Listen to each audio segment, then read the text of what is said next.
Good evening, everyone, and welcome to the Franklin Board of Education meeting for Wednesday, November 8th. Meeting has been properly posted. Can we have a roll call, please, Dr. Beer?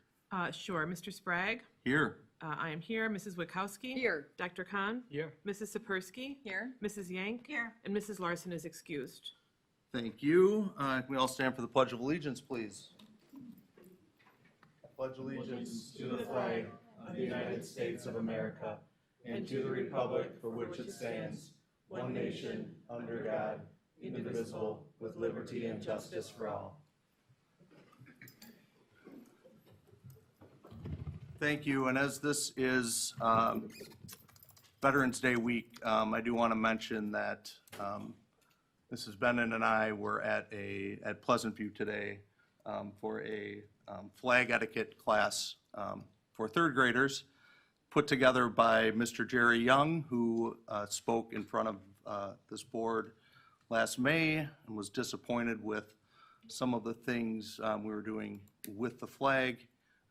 We have since worked out those protocols, got together with him, turned it into a positive. What a great, great day for kids to learn about the flag. We hope to do that for other schools at all the elementaries next year on Veterans Day. And Mr. Young was thrilled with it. So anyway, what a great day.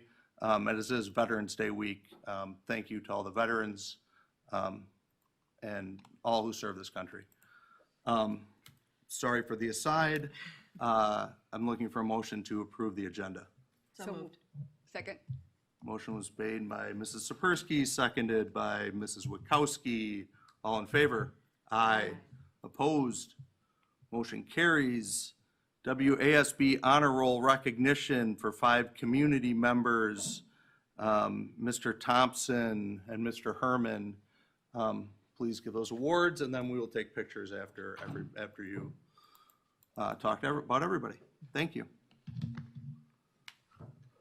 Yeah, thank you, Mr. Sprague, members of the board, and district leadership for allowing us to come and recognize some partners that have been really great advocates and champions for our people in our district. Tonight is kind of, just an example of 5 places. It's hard to kind of pick 5. There are dozens of places we would like to recognize, and each year it's getting more challenging to pick 5. But these places that we pick exemplify the attributes that we would like to see in all of our partners. And really, it's been a pleasure to kind of see them take on the role of working with our young people and developing them. And I know a lot of them also kind of get some joy and satisfaction out of working with them as well. So I think at this time, I will kind of mention each of my businesses, have the people stand and kind of mention some words. Mr. Herman will do the same, and then we'll kind of recap and take some photos with them. So the first business, I'll have Representative stand from the South Suburban Chamber.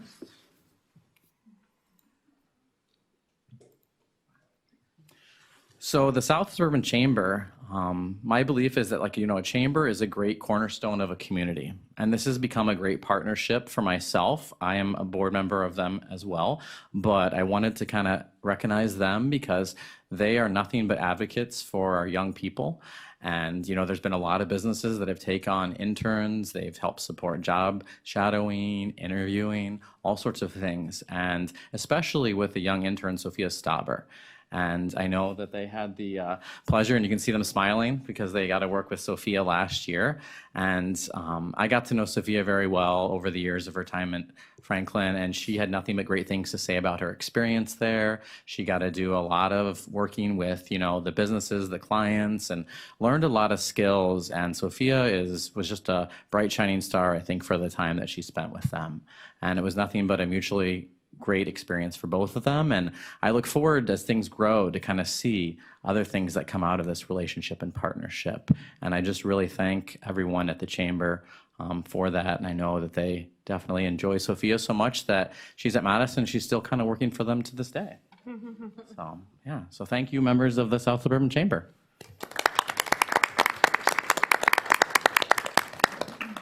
Next, we'll have Jellystone, Bear Paw representative stand up.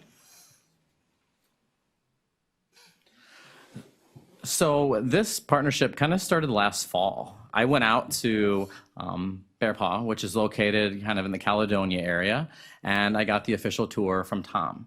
And Tom kind of gave me the ins and outs and everything and spent, there was something with like Franklin's name on it. It was nothing but more than super excited to kind of have myself go there. And it has been a great partnership over the last year. They have come and they have done mock interviews. Tom brought another representative for our professional development day to talk with staff. They have also participated in some projects with our business capstone students. They have done so many different things, and they were just in our school, I know in the high school in the last couple weeks, doing more mock interviews with another group.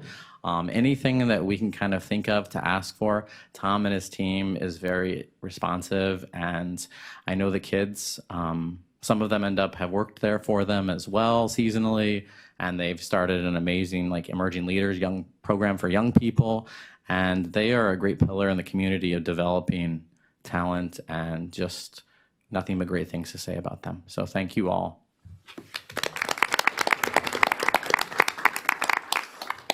Next, we have Joel Rust, representative from Aurora South Shore here. And Joel has been pivotal in students a lot of times want to go into healthcare, and healthcare, unless you're a CNA, is really kind of a struggle to get experience in a hospital. And they have created an internship program that kind of stems from the volunteer department, where students get practical experience in all areas of the hospital. And he's created great relationships with a lot of different departments, and students have really enjoyed getting some time in areas that they feel they want to learn more in. And in addition to that, he's brought himself and another representative to some mock interviews, supported job shadowing. There's been dozens and dozens of students that have gotten support from him and his programming. So thank you, Joel and Aurora team.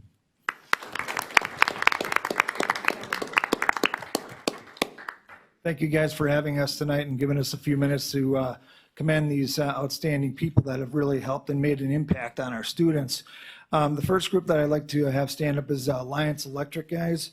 It's Mike Schulist on the left. He's the president, and Larry is his right-hand man, but he's on the left-hand side right now. So if I were to tell you, there's 100 kids in a room that want to go into the trades, and we just did a survey of them. About 80% of them would say, I want to be an electrician. There is just that much interest in being an electrician. From where we're sitting, it's very difficult for us to get youth apprenticeships in electrical because of just the nature of the work. And very fortunately, we got through another contact. We got in touch with Alliance last year. We had 2 students who graduated last year, Carter Fletcher and Mason Boschke. Both had a chance to do a youth apprenticeship and get into it. Carter has since actually moved to Texas, but he and Mason both would have been given a registered apprenticeship opportunity through the state. So not only do they have a youth apprenticeship, but they continue to grow under these guys' tutelage, and Mason is going to continue on into a registered apprenticeship, which is just absolutely incredible given that it's how difficult it is for us to place students in electrical. So thank you very much, Mike and Larry.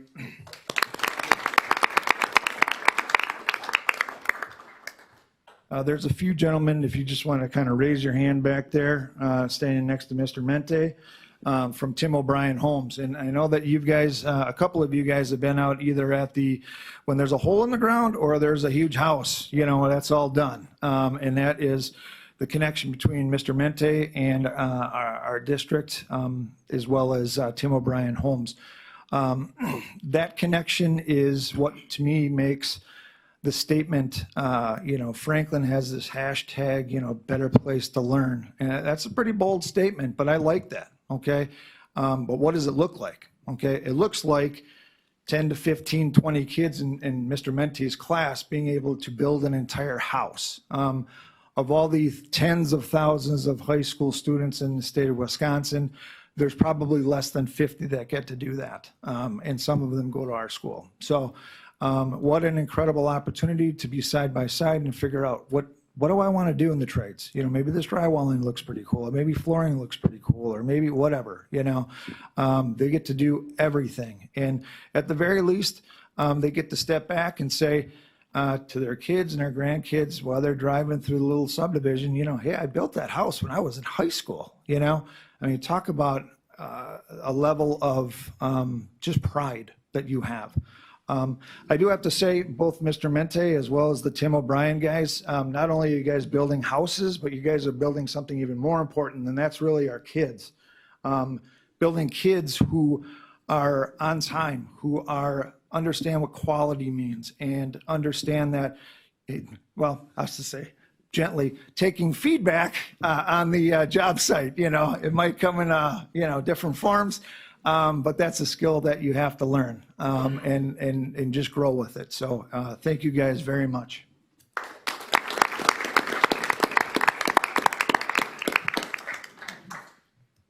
Yeah, so at this time, we'll kind of take some photos with each of the representatives from each of the companies. Thanks, guys. Thank you, ladies. Thanks, everyone. Is there any board members that want to be in the picture? Please feel free to. I think we should.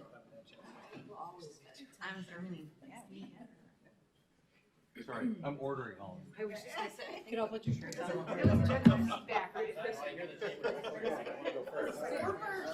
Person said if we're not first, we're last. Thank you guys very much. This is. Someone do my phone too.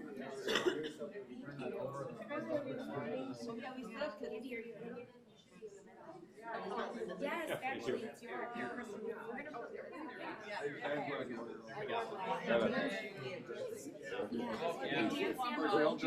Dan, I'm coming. Stand right behind Ian. No, they, You go stand right here. Oh, great shirt. Yeah, Yeah, right you in gotta the cover middle. up with the That's old what picture we're gonna do. stuff. Stand right in All right, so right here, is this good? Really? Okay. I'm like the human foot.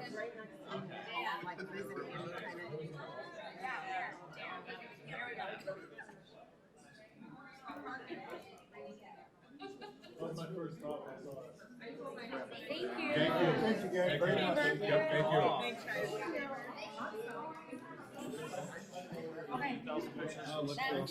Thank you.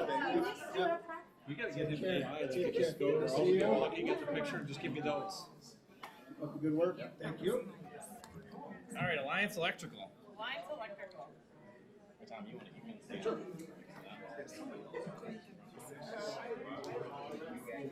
Thanks, fellas. We appreciate you.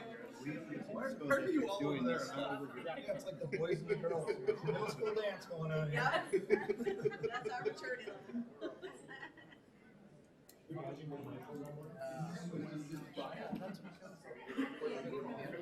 All right, Tim O'Brien. Thank you. Thank you. Thank you. Good work, you guys. All right, well, thank you. Mike, this is Tim O'Brien. This is Jake Weinberger. Oh my gosh. Love to hear it. Love to hear it. Impressive. I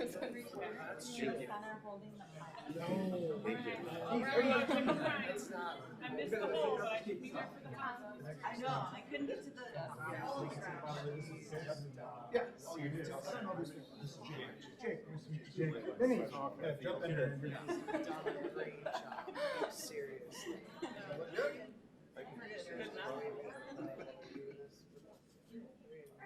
Yes, sir. Thank you. All right, we have Aurora.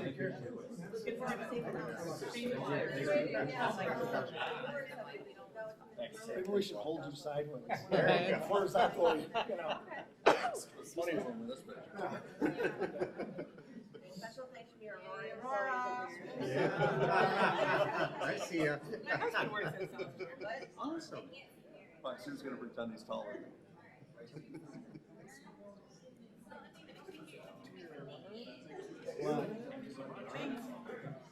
That's cool that you're able to get people to it's hard to do. I love it. Chambers don't have time for a full YA, so you know, they go and do some But it can be hard just to even get them into shadow in terms of all the paperwork. So it's awesome. All right, our last group. Yeah, that's awesome. So excited about it. Oh, really? Guys, is our honored guest right in the middle there. Tommy, you eat the best friend sandwich? Sure.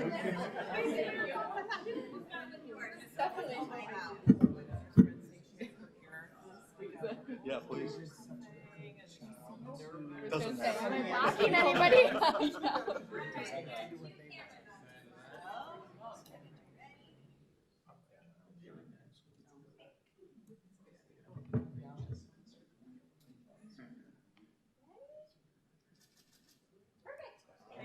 Thanks, guys. Thanks for coming down. Appreciate it.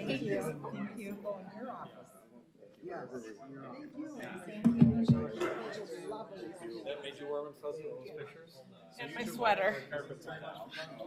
I've been saying that for years, Andy. I don't know why no one's invited We'll me. watch you on E some night on the red carpet.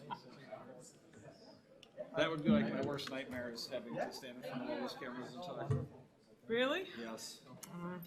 Can't shut me up. All right. Oh, we got another one. Is Jonathan here? Yeah. We got no chairs in the photos. Oh, no shares in the photos. We did good this time.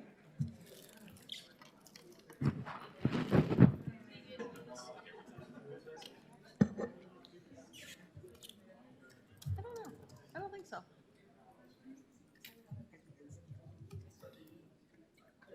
All right. Is one of the feet missing? All right, we'll move on to item 5, Friends of Franklin recognition and Southbrook Church. At FPS, we talk frequently about being a better place to learn and work and part of a better community. Today, we want to highlight an incredible partner in community building. Jonathan Masirian from Southbrook Church is that partner.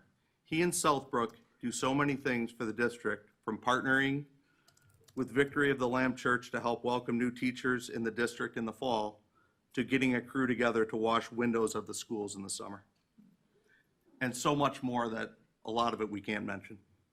Recently, and the reason for today's award, when Pleasant View unfortunately flooded a month ago, Anna Lee called Jonathan and he opened up Southbrook Church in half an hour for the entire school to be there for the day.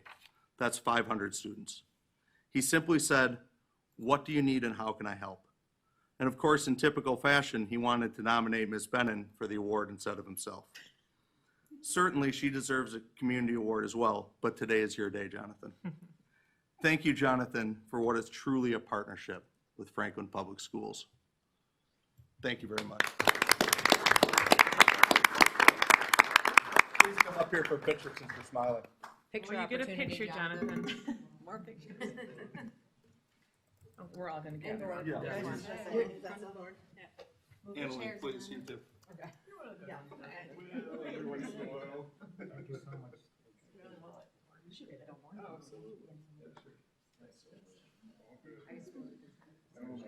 I think everybody looks great. Warning was. You need to pull up your certificate. Here we go. Everybody in? All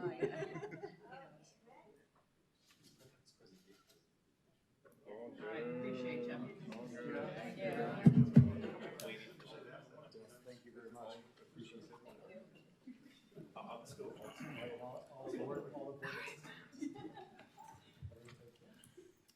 All right, now down to business. Did we switch? Want to switch? All right, I understand that nobody signed up for community comment. Has that changed? Yep. You have a hand. Oh, sorry. Pamela, please. Ready now? Please. 3 minutes, please. Hello, I'm Jackie Mars, 8513 South 47th Street. I just wanted to start, the families of the special needs parents wanted to express our gratitude. We really enjoyed the listening session that we had the other night, and we are grateful for the opportunity that it finally happened and had a lot of information presented to us. Specifically, we learned that the EAs are indeed getting a raise, which is great. And then a lot of other things that are putting into place to make the work environment better for them, better for our students. So we're really excited that that also is finally going to happen. One of the things that we would like to continue to encourage Franklin to put into place are benefits for these EAs. We know, we've been told it's not the norm, it's not what other districts, et cetera. That doesn't matter. We want to be the best. We want to be the place where quality educators are coming to, and we all need benefits. We all need health care. So please consider that as you're going forward. And as I've mentioned, we've all talked about before that this is such a long ongoing issue of our EA problematic situation. So to continue moving in the correct direction, we can't stop just with the pay raise. Let's look at bigger and better things and the other things that we talked to Mr. Ekman and all those things about. The other part of the listening session that we did want to bring to your attention is that we were very disappointed, number one, in two things. Number one, of the low account for student family members being present. Like Mr. Ekman said, there are 200 and some families that were invited, and there was clearly nowhere near that number. While a large part of it, I'm sure, is families are busy, a large number of families have just really lost their trust in the leadership and the board decision-making, because it's been so long that we've been talking about very big, very serious problems. And unfortunately, we've got new people in, so they're going to get the brunt of that mistrust as far as administration goes. But you folks on the school board are not new. And there's just a lot of mistrust. It's an uphill battle, and there's a lot of futile feelings that it's going to improve. So we urge the school board to make a presence at these upcoming meetings. As you probably know, none of you were there. We appreciated the administration from the different schools being there, but not a single board member nor Ms. Bennon were there. And that was really the second disappointing factor, because this is a very big deal. And again, we've been fighting it for a long time. So just wanted to get that out to everybody. Thank you. Thank you. Does anybody else care to speak? All right, looking for a motion to approve the consent agenda. Awesome. I'd like to pull one item, Okay, the meeting minutes from October 25th. okay. Is there an issue with the minutes? Yes, I believe that the motion to amend the budget is unclear and needs to be more specific. It's easily remedied, I believe. I did send an email earlier. The amendment currently reads, the move to amend the 23-24 budget as presented to reduce budget from $10,860,100 to $8,038,038, which is a reduction of $2,822,100. It just says reduced budget. It's not specific. It should, I think the intent was to reduce the debt service expenditure budget, but it's not specified. Can we correct that? So we should make a motion and then you can present it as an amendment. So I move that we approve the consent agenda as presented. Well, we want to pull the minutes and approve those separately. Right, so then you have to Yes. make a motion after I've made the motion. So we need to make a motion on the consent agenda. Can I get a second on that? And that. And then you are making a motion to amend the consent agenda, or you want to pull the No, minutes? she from wants to pull the minutes. Right. Yeah. Okay, We can approve the remaining Yes. items on the consent agenda. Yeah, so she wants to pull, so she wants to pull the minutes from the last meeting, which we can do before because we can't approve the consent agenda. got it. So, So it's not an amendment, you're pulling it, okay. so, exactly, it's not an amendment, she's pulling an item. So, is that something we need to pull before we, So we could pull it and review it. I would say that we've reviewed those minutes in the video and looked at what was jotted down to work towards the amendment that was made. So if the board feels that it doesn't correctly document that and they want it reviewed, then we'll pull it out. We'll review the video again. Darlene has reviewed it. And we'll bring it back if we see that something's different. I did receive an email from Ms. Witkowski at about maybe 4:30 or 5, and I've been in meetings, so I've not had an opportunity to respond to those or look deeper. But I know that we did look into it and watch video. But if we want to pull it out, then I'd say we pull it out and we can review it and bring it back next meeting, which would be December 6th. Okay. all right, so, Linda would like to pull the, Linda would like to pull that item. Do we need to all consent to that? I believe we do. I believe we don't. Okay. I don't think So we can we do. just verbally have a consensus? Yeah, we can pull that. Okay. Yeah, Great. I'm fine. Thank you. Thank you. So then we have to vote on the rest of the consent agenda. Yes, we need a motion to approve the rest of the consent agenda. So moved. Second. Motion was made by Mrs. Persky, seconded by Mrs. Yank. All in favor? Aye. Opposed? Motion carries. So we're deferring the approval of the meeting minutes till next meeting. Correct. Yes. Okay? I don't think it's that difficult. I think we just need to add a couple words and we can move on, but if you want to The review the minutes video. are presented in the meeting. I would recommend we review the video another time and make sure it's documented right, rather than right now guessing at it and then having to come back and re-amend again in December. Yeah. If you feel it's not right, we'll go back and look at the video and we will review it and adjust anything that needs to be adjusted. Okay. All right, school board calendar, school board retreat, Wednesday, November 15th, 2023 at 6 at the ECC. Board of Education meeting, December 6th at the ECC at 6. School board workshop, Wednesday, December 13th at the ECC at 6. And a regular Board of Education meeting, Wednesday, January 10th, 2024 at the ECC at 6. District Administrator update, Mrs. Bennon, please. All right, good evening. So we have a few moments to celebrate that seem worthy of shouting out at today's meeting. So our cross-country team finished 9th at state about a week or so ago. Our band had a second in, I don't know if you say quadruple A or AAAA? Quad A. Quad A, thank you. I was a band person, but we did not do anything at state, so. 4th place overall, that was a number of weeks ago. Girls volleyball state appearance last week.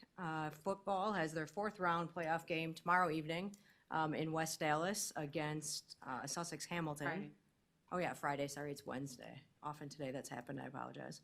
So Friday, not tomorrow, Friday. Tickets are available online for purchase, and that's the game before state. We have Dorothy Meets Alice performance this weekend at the Sabre Center. And we're also gearing up for the Franklin Education Foundation fashion show, which includes a lot of our activities and athletic departments, and that's a week from Saturday on the 18th. So a number of exciting things in our community to celebrate. Next week, Tuesday, is the release date from the state level from the Department of Public Education of the accountability reports. So those will be available on our website, and then will also be referenced in the district newsletter that goes out next week, Thursday. But that's the date that they have out there right now that they're expecting to release those. As Ms. Mars mentioned, we had Student Services had a parent listening session at the high school on Monday evening for families of students with special needs in 6th through 12th grade. So thank you to Leo and Katie Kirchner, along with our representatives through CISA that helped run those meetings or facilitate it, much like the 2 listening sessions we had last spring. As we know, in the absence of Ms. Cody, Dr. Moe and I have worked to take the feedback from those meetings and create a lot of the action steps that we did put into place, and then have been able to transition with Leo in the role. I apologize for not being present Monday night. That was intentional. We thought that there was a lot of presence of administration overpowering it last spring, and that we had heard it, and we really wanted it to be an opportunity for Leo and Katie to really meet the group. So it's definitely a lot of involvement on the backside, but yes, my physical presence wasn't there, but please know, like, I've read through the notes, we've helped create the slide deck and review that and make sure we have it. We did have about 20 families there, or 20 people, I would say maybe not quite representative, 20 families. But a letter did go out from Leo and his team today to update everybody on what was going on, because we do want to engage more families, including a survey with the similar questions that we gained feedback from on Monday, hoping to get more response to continue to action step moving forward. So we're excited about that work. I know that we have work to do, but that was some of the intentionality by who was in attendance Monday, so I apologize if that fell short of what the expectation was. Definitely wasn't the intent. So we also want to update on the Better Place to Work Task Force. We've pretty much given the updates thus far, but our next meeting is next week, Wednesday, November 15th, in the time from our last meeting, which I updated on 2 weeks ago, to next week. Every school has their representatives from the task force presenting at a staff meeting. So they're going through the slide deck that Andy, Laura, and I shared at the meeting that we had here. And then they're also giving out a survey, kind of that same idea of what I just said with Leo's team, is like making sure we're getting voice from everybody. So a lot of those results have been coming in. Then that will be revealed, I guess, next Wednesday. And then we'll continue to work with the task force to see what are those areas of highest interest and how do we want to start going about breaking those down and building up what it means to be a better place to work as defined by our stakeholder group internally. So it's fun and big work and a lot of steps ahead. Also, because we don't have another board meeting till December 6th, in between there, we have no school for students Wednesday, November 22nd through Monday, November 27th. So Monday, November 27th, we have our staff back for Professional Development Day, but a little longer break for our families. And finally, I just wanted to echo what President Sprague said at the beginning, and honoring our veterans this week, Friday being the public recognition for schools, but also the work we did with Jerry Young today and Andy Daniels to incorporate the flag etiquette. It was really neat, especially having a third grader myself at home. I think it was the right age to really talk about, like, what does the flag mean, what does it symbolize, and how do we honor it? And I can say on a rainy, chilly day, those students were really engaged. And it's exciting to talk about how we can do that on a larger scale at all of our elementaries next year and moving forward to ensure that all of our students have that experience at some point in Franklin. So if you have any questions, let me know. Otherwise, thank you. Thank you. And we'll move on to,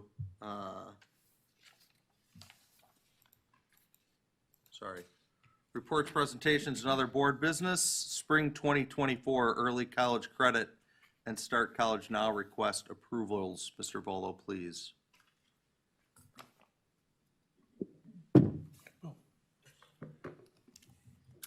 So 2 weeks ago, we were here and shared the memo with the attachments that explain the different courses requested and the approval and denial suggestions. So if there's any additional questions, I'm happy to answer them now. Otherwise, at your service until you make a motion and support these kids doing these great things. Move that we approve the early college credit and Start College Now request as presented. I second. All right, motion was made by Dr. Beer, seconded by Dr. Khan. Any further discussion? All in favor? Aye. Opposed? Motion carries. Thank you very much. 24-25 school calendar. Ms. Lancour, please. So this evening you have the draft of the 2024-2025 school calendar. So I'm happy to answer any questions that you might have. I have a quick question, which is not on this calendar, but I've had several people ask if we have we determined when graduation is? Well, that's a great question. I can take that one. Mr. Volo and I have been in communication about it. So they don't usually release their dates till about this month. So I would imagine in the next couple weeks we'll have it. But we're looking at I think it's the 8th or 9th is Saturday. Yeah, Saturday or Sunday of that weekend, but nothing confirmed yet. We'll get it out as soon as we have it. So May. June. 8th or 9th. We will not be ready in May. They have to finish all their exams. That might be The last bit panic. Panic in the front row there. Get those transcripts going. That'd be a big hit. That'd be a big hit in my house for sure. If she got out in May. Slide wouldn't start happening. Right. I think the only thing that felt odd this past year in the calendar was that our winter break ended what felt like a day earlier than a lot of surrounding districts. And I'm just curious, It looks like it should it's on a Thursday we're going back, so it's not like I can't remember why that happened this year, but are we in alignment with surrounding districts in terms of when our winter break is going back? Is that something you're even on tracking? Yeah, absolutely. We kind of keep track of what other districts are doing, and there are many that are coming back on the 2nd. Okay, great. Otherwise, there aren't any major changes, right? I mean, No, there's nothing significant or new that would be from the school year to next school year. thank you. Anybody else have any questions? All right, thank you very much. And when will the calendar be finalized and put out for families? So once we're approved now, we can put it out in the district newsletter next week. Okay. I would imagine. Do you see any issue with that, Laura? No, we had it tonight for just a first read Oh, yeah, information sorry, only, second so it read. would be approved at the Correct. next board Yeah, after meeting. And then we December. would immediately release it to everybody. I wasn't aware that was something we approved. Yeah, Yeah, we have to. Yeah, my apologies. Yeah, December 6th is on for approval. Thank you. All right, thank you very much. Franklin Forward, High School Visioning, Mrs. Bennon, High School Administration, PRA. All right, as our high school team and other representatives get ready at the table, we have PRA and Mike Hacker with us for Cadence Consulting. We'll get the slide deck set. So I think most of the faces with us this evening are familiar. We took out the slide of familiar faces because hopefully they're familiar at this point. Chair. There we go. Problem solving. Look at that, Principal Volo. Thank you. Good problem solving, Principal Volo. It was fast. Turn the music off and thought we were still standing. Just for the Oh, stop. The pictures after the presentation. Yeah. Thank walk you. up by myself after. Still selfie. Okay, we are here tonight, similar to our last board meeting where we focused on elementary school visioning. So really, we're not here with answers tonight or solutions to anything. We think back to August, we had done our master long-range facilities. What does it look like in cost and work over the next 10 years? We did school tours. We debriefed with guiding principals at the end of September. We came back in October and started working through our elementary visioning. So we have the needs, so to speak, of the buildings that exist. Then we have the visioning of what does our coherence plan and profile of a graduate drive as who we are as learners and how do we match our facilities to those needs. So that visioning in October was really around elementary schools. Middle school, you're not going to hear a lot about, right? We have a beautiful building that our community supported just a few years ago. Tonight, we're here to do the high school version of that. So we're talking one building, which is a little different, right, than the elementary where we have multiple buildings and we're comparing differences. Now what you're going to see and hear a lot from the voice of those in the field that are really deep in this work with us is what do we envision that looking like for Franklin Public Schools? And at times, instead of seeing maybe differences between schools, you're going to see difference within our district to schools outside of our district. So if we kind of click through the first couple slides, this first one's our Gantt chart, just always grounding us in where are we at in this bigger process. Something takes, a year to do. We want to just rethink where are we at, right? We're really at our learning stage. But we're now just around the corner from December where we're going to come together on the 13th with that bigger board retreat where we sit down with all of this information from our binders, the questions we may have, the thinking we want to do, and start talking about what do we do with all this? How do we envision and what do we step forward with or start to think about bringing to our community or not? So if we flip to the next slide, thank you. The goals this evening, like I mentioned, we're going to talk through the model high school. What is that vision? Same kind of terminology you maybe remember from the elementary schools. We're looking at space suitability. What do we currently have compared to what we'd want to align to the model? Again, we're about learning tonight, not about finding solutions yet, but getting closer to that. And any other prior presentations, as you know, are in your binders if you need to flip back or look at any of that. Getting back to grounding ourselves, at the end of September, we talked about the guiding principles. So these are really the words and terms and pieces that just guide how we look at this work. As we start thinking about what do we want to do, what is the board going to start thinking about and grappling with in December. This guiding principle you saw last month also, it aligns to all of our schools. You see a lot of those coded words because it's taking language directly from who we are and what we do for our learners through our coherence plan and profile. You start to see some of those questions that are the same questions as last month, kind of broken it down into 4. So in the existing is the existing capacity adequate to serve the needs of the district today and in the future? And I think a lot of what you're going to hear tonight is that, you know, our curriculum and the things that we're doing in our learning, our facilities don't always line up with the needs for that. And what does that look like ideally when we vision out, if we wanted to be able to offer all of these experiences to all of our students and not have wait lists, or want to extend some of our pathways, what do we need to support that learning in our facilities? The next question is, what facilities will be required to accommodate some of the visionary programs? So this is thinking about, it sounds similar to the last question, but the difference with this one is really looking at what really just doesn't exist yet, but we maybe have programmings for, like, not to give a spoiler alert, but we have an outstanding CNA program, right? We have 50 students a semester that go to New Berlin to be in that program. It's a big red spot. If you remember, red meant does not exist last month. That's a red spot for us as a district. So this question really, especially tonight, pertains to what isn't there yet. What do we need that we already maybe have students in, and thinking about the things that we dream to have that other schools may have or we know fits our needs of our students that we don't have the space for yet.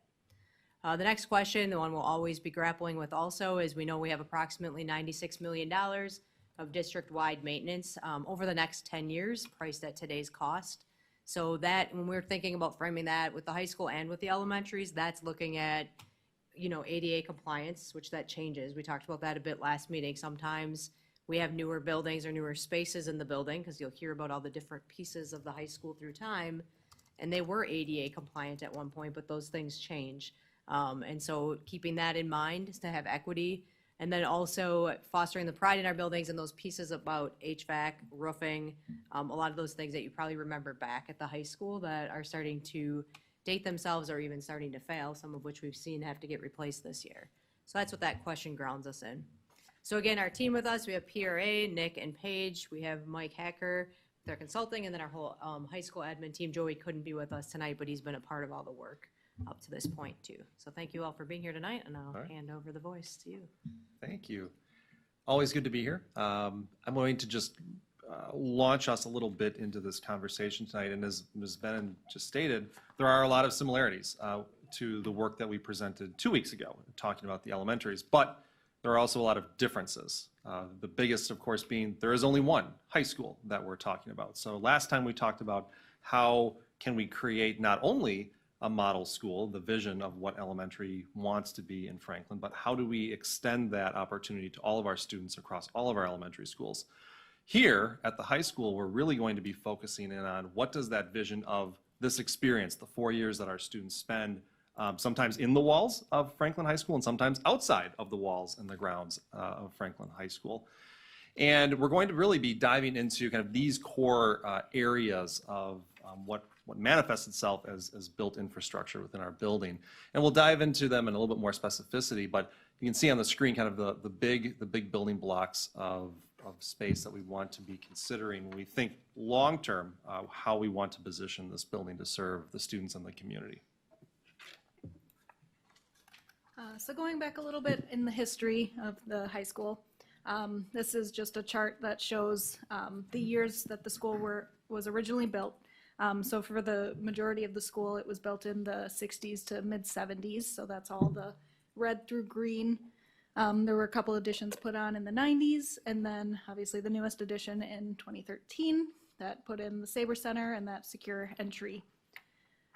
And then at the bottom there is showing sort of that area in 2013 that was recently renovated as well, that lighter pink zone. So one thing to note on that is it really focused on modernizing like the art, performing and physical arts, science, and the office secure entry.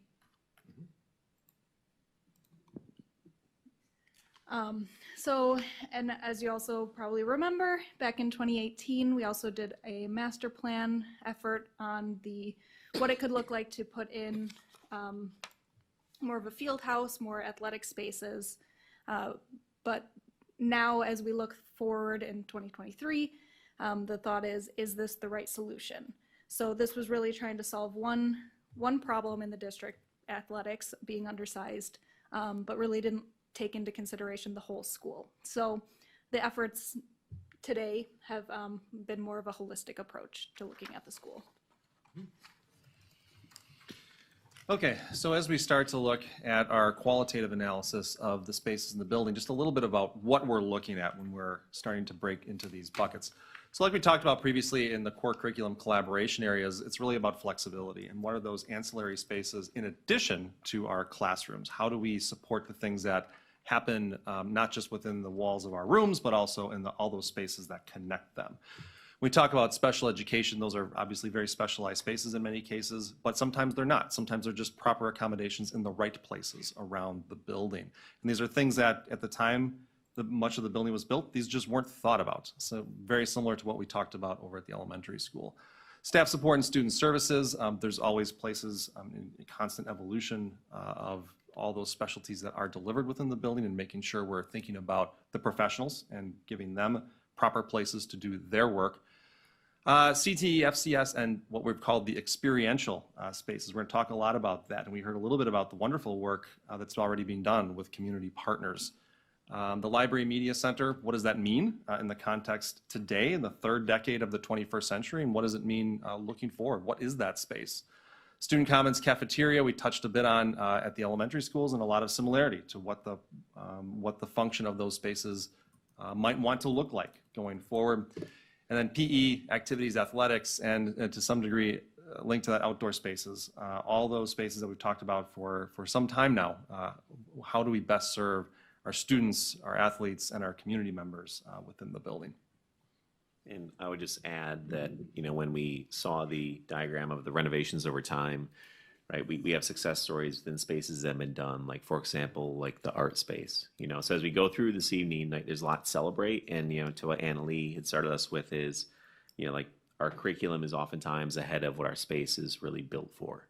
And when we want to ensure opportunities and experiences for all of our students, right, all of our students, right, it's imperative that we talk through that, we keep that in mind. And, lots of the things we celebrate, including those partnerships and everything else, happen beyond our building or not because of our facility, but in spite of our facility sometimes. And that's including the construction students who leave our school to build a house and everything else. Like, there's limits to what we can do on campus. So, there's a lot to celebrate in what we've done, but also I think that's that challenge is how do we meet the needs we have, but then also create things that, will be future facing and flexible to meet the needs of the future.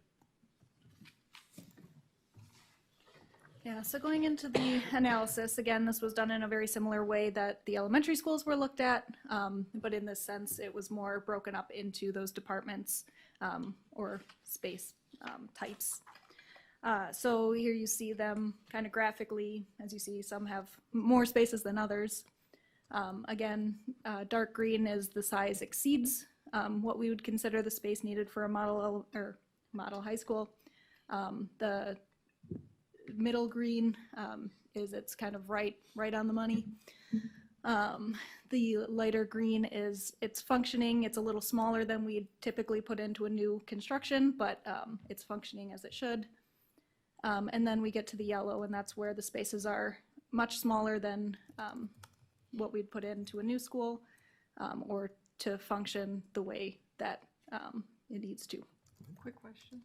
So what does the height of the bar represent? So those are individual spaces, so individual rooms. So if you see like staff support has a lot more spaces because you have a lot more individual office spaces, whereas classrooms, it's this type of classroom.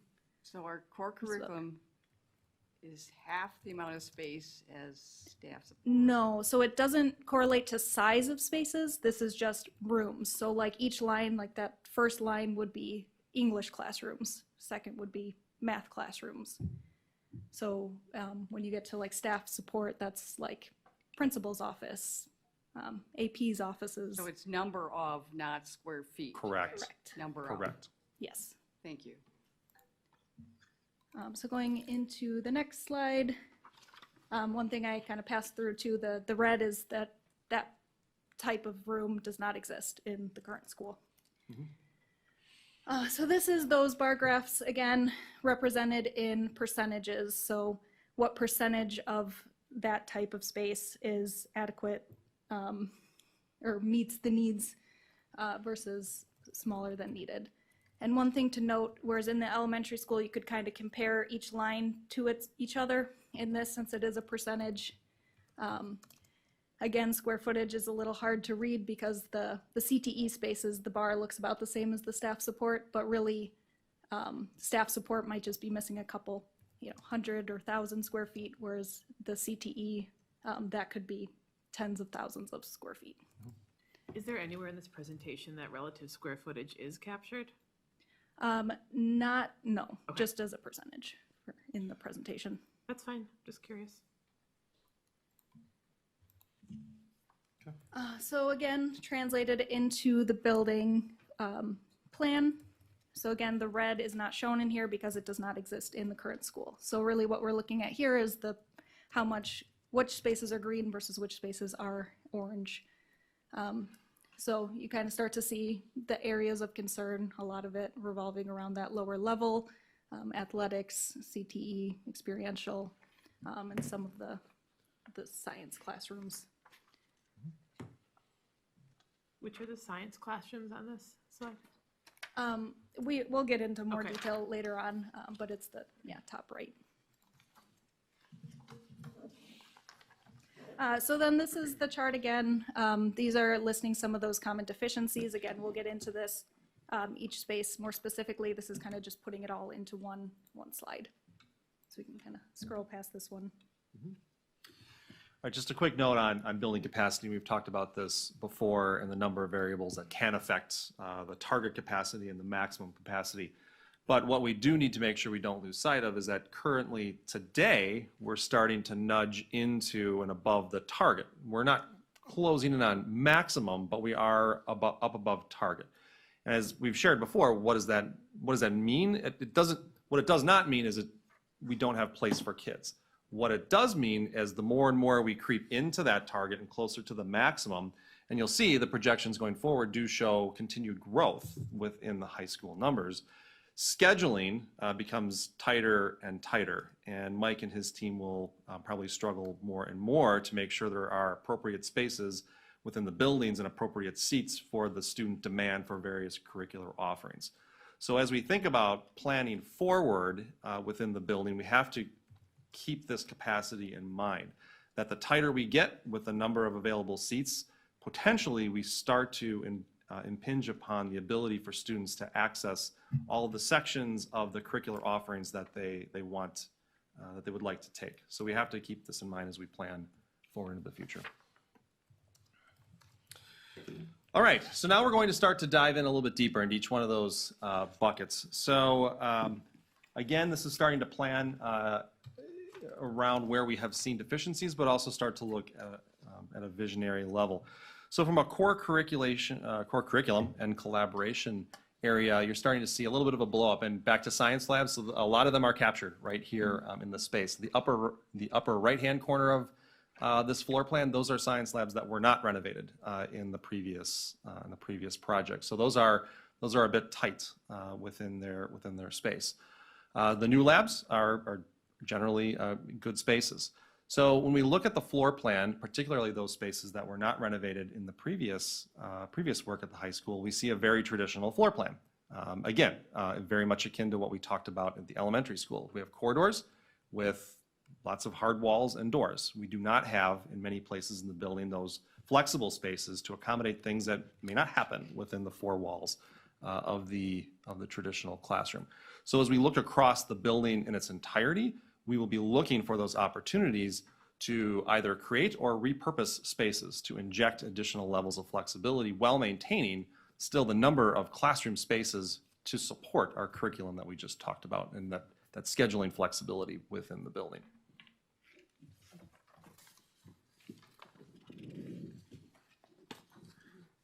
And you'll notice on these slides, we have a variety of spaces here. And what I would just start with, there's a range of reasons. When we say core curriculum, this includes your more traditional classrooms. For example, there's a picture from a world language room that has 7 fans in it because it's not air conditioned. And that when I started wasn't used as a classroom. So we have more students taking more classes now than we had 6 years ago, about 6% more total course requests. In individual departments, that can be anywhere of like a 75 or 76% increase for like family and consumer science, right, which is very specific to that department, but it also bleeds into science, social studies, English, and math as well. And there's some science classrooms up here and some more collaboration all in this back. Yeah, so as you can see in some of those current state classrooms, we're seeing a range of experiences for students in science in which they're not really always able to access their collaborative or inquiry-based opportunities.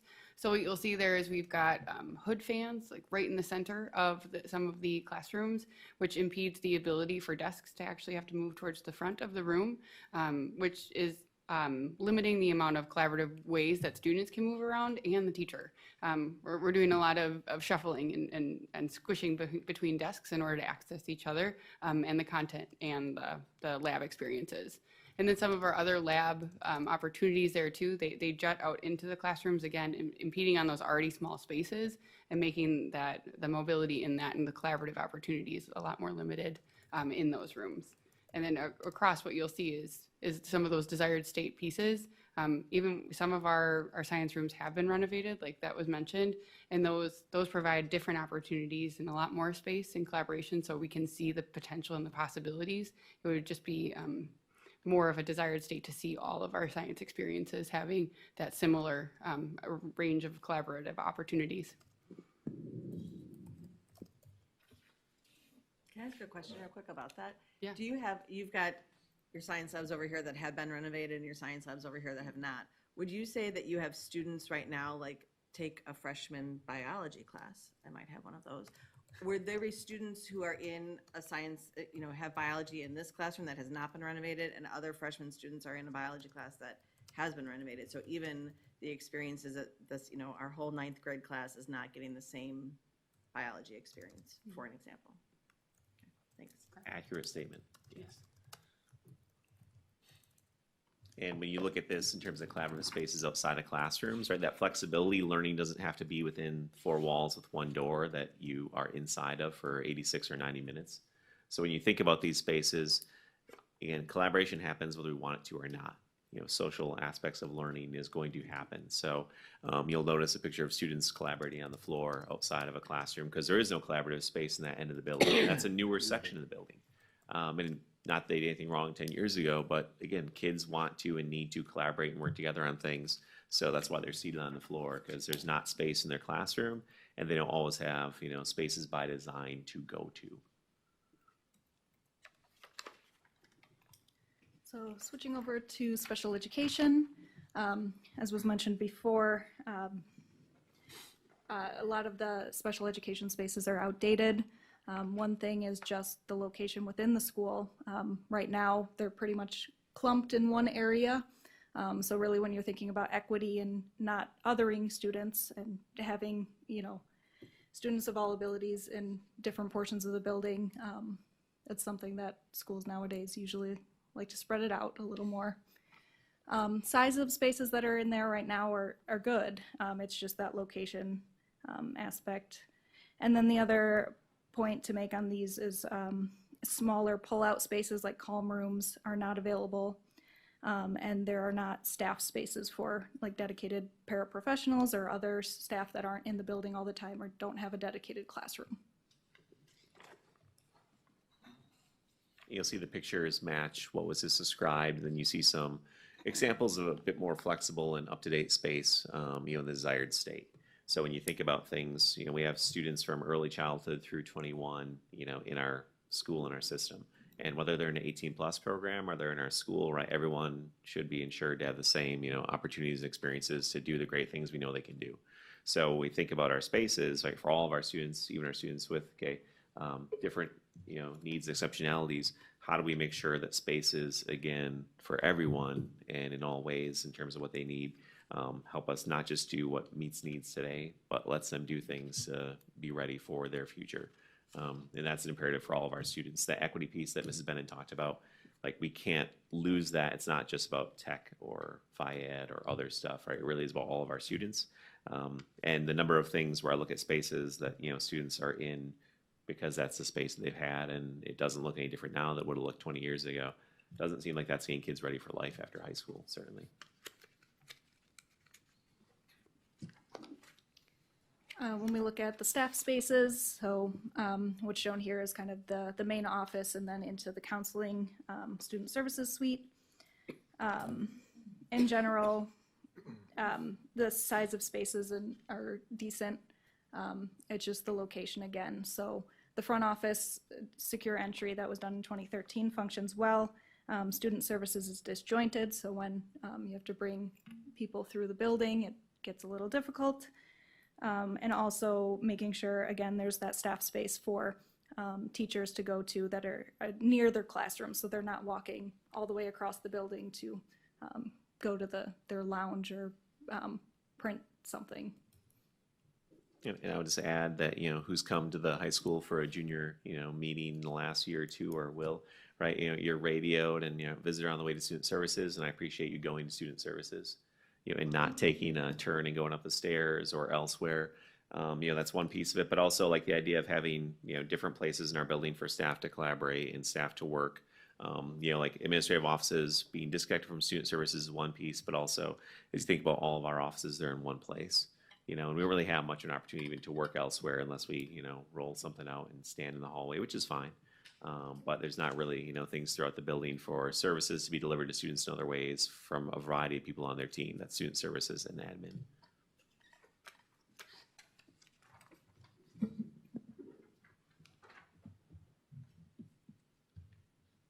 You guys good on these photos? Yeah. So these are just showing some examples of the current spaces, and then some spaces like the one on the right are dedicated paraprofessional lockers, so they have their own touchdown secure space, and then some staff collaboration spaces as well. All right, our CTE, FCS, and experiential spaces. Not to say that English, math, and social studies aren't exciting, but this particular group really captures, I think, some of the most exciting and interesting types of activities that are happening within our school on any given day. And there are a few issues here that we're challenged with when we look at where they are and how they're functioning in the existing building. As was mentioned earlier, one of them, our CNA program, isn't even in the building. It's off in another district. So that's one of those big red spaces that just isn't there because it doesn't exist. But our other spaces are more, I'll call them traditional course offerings in our woods metals shop, our auto shop. Those are spaces that are undersized.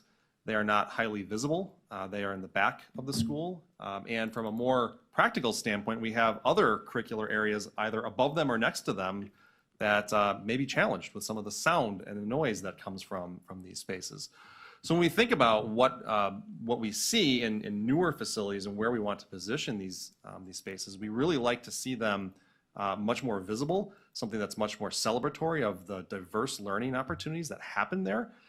We want to give students who may have never thought of setting foot into one of these CTE spaces or in a culinary arts lab, an opportunity to see what is happening within these spaces and perhaps catch their attention as they head off to their English, math, or social studies course. So we do have quite a few needs, we believe, or opportunities for improvement within all of these areas.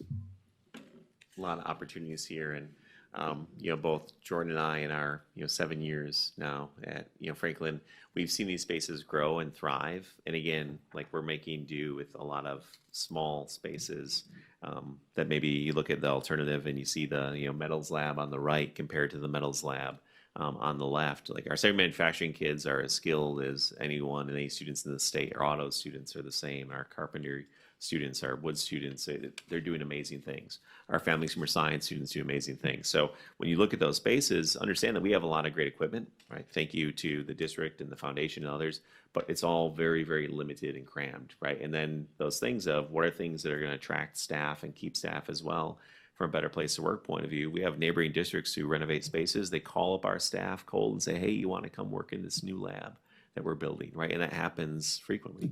And the great things our people are doing aren't always because the space allows it. It's because they're really good teachers whose curriculum is, 2023 plus ready, where we can get kids ready to go off in careers right away.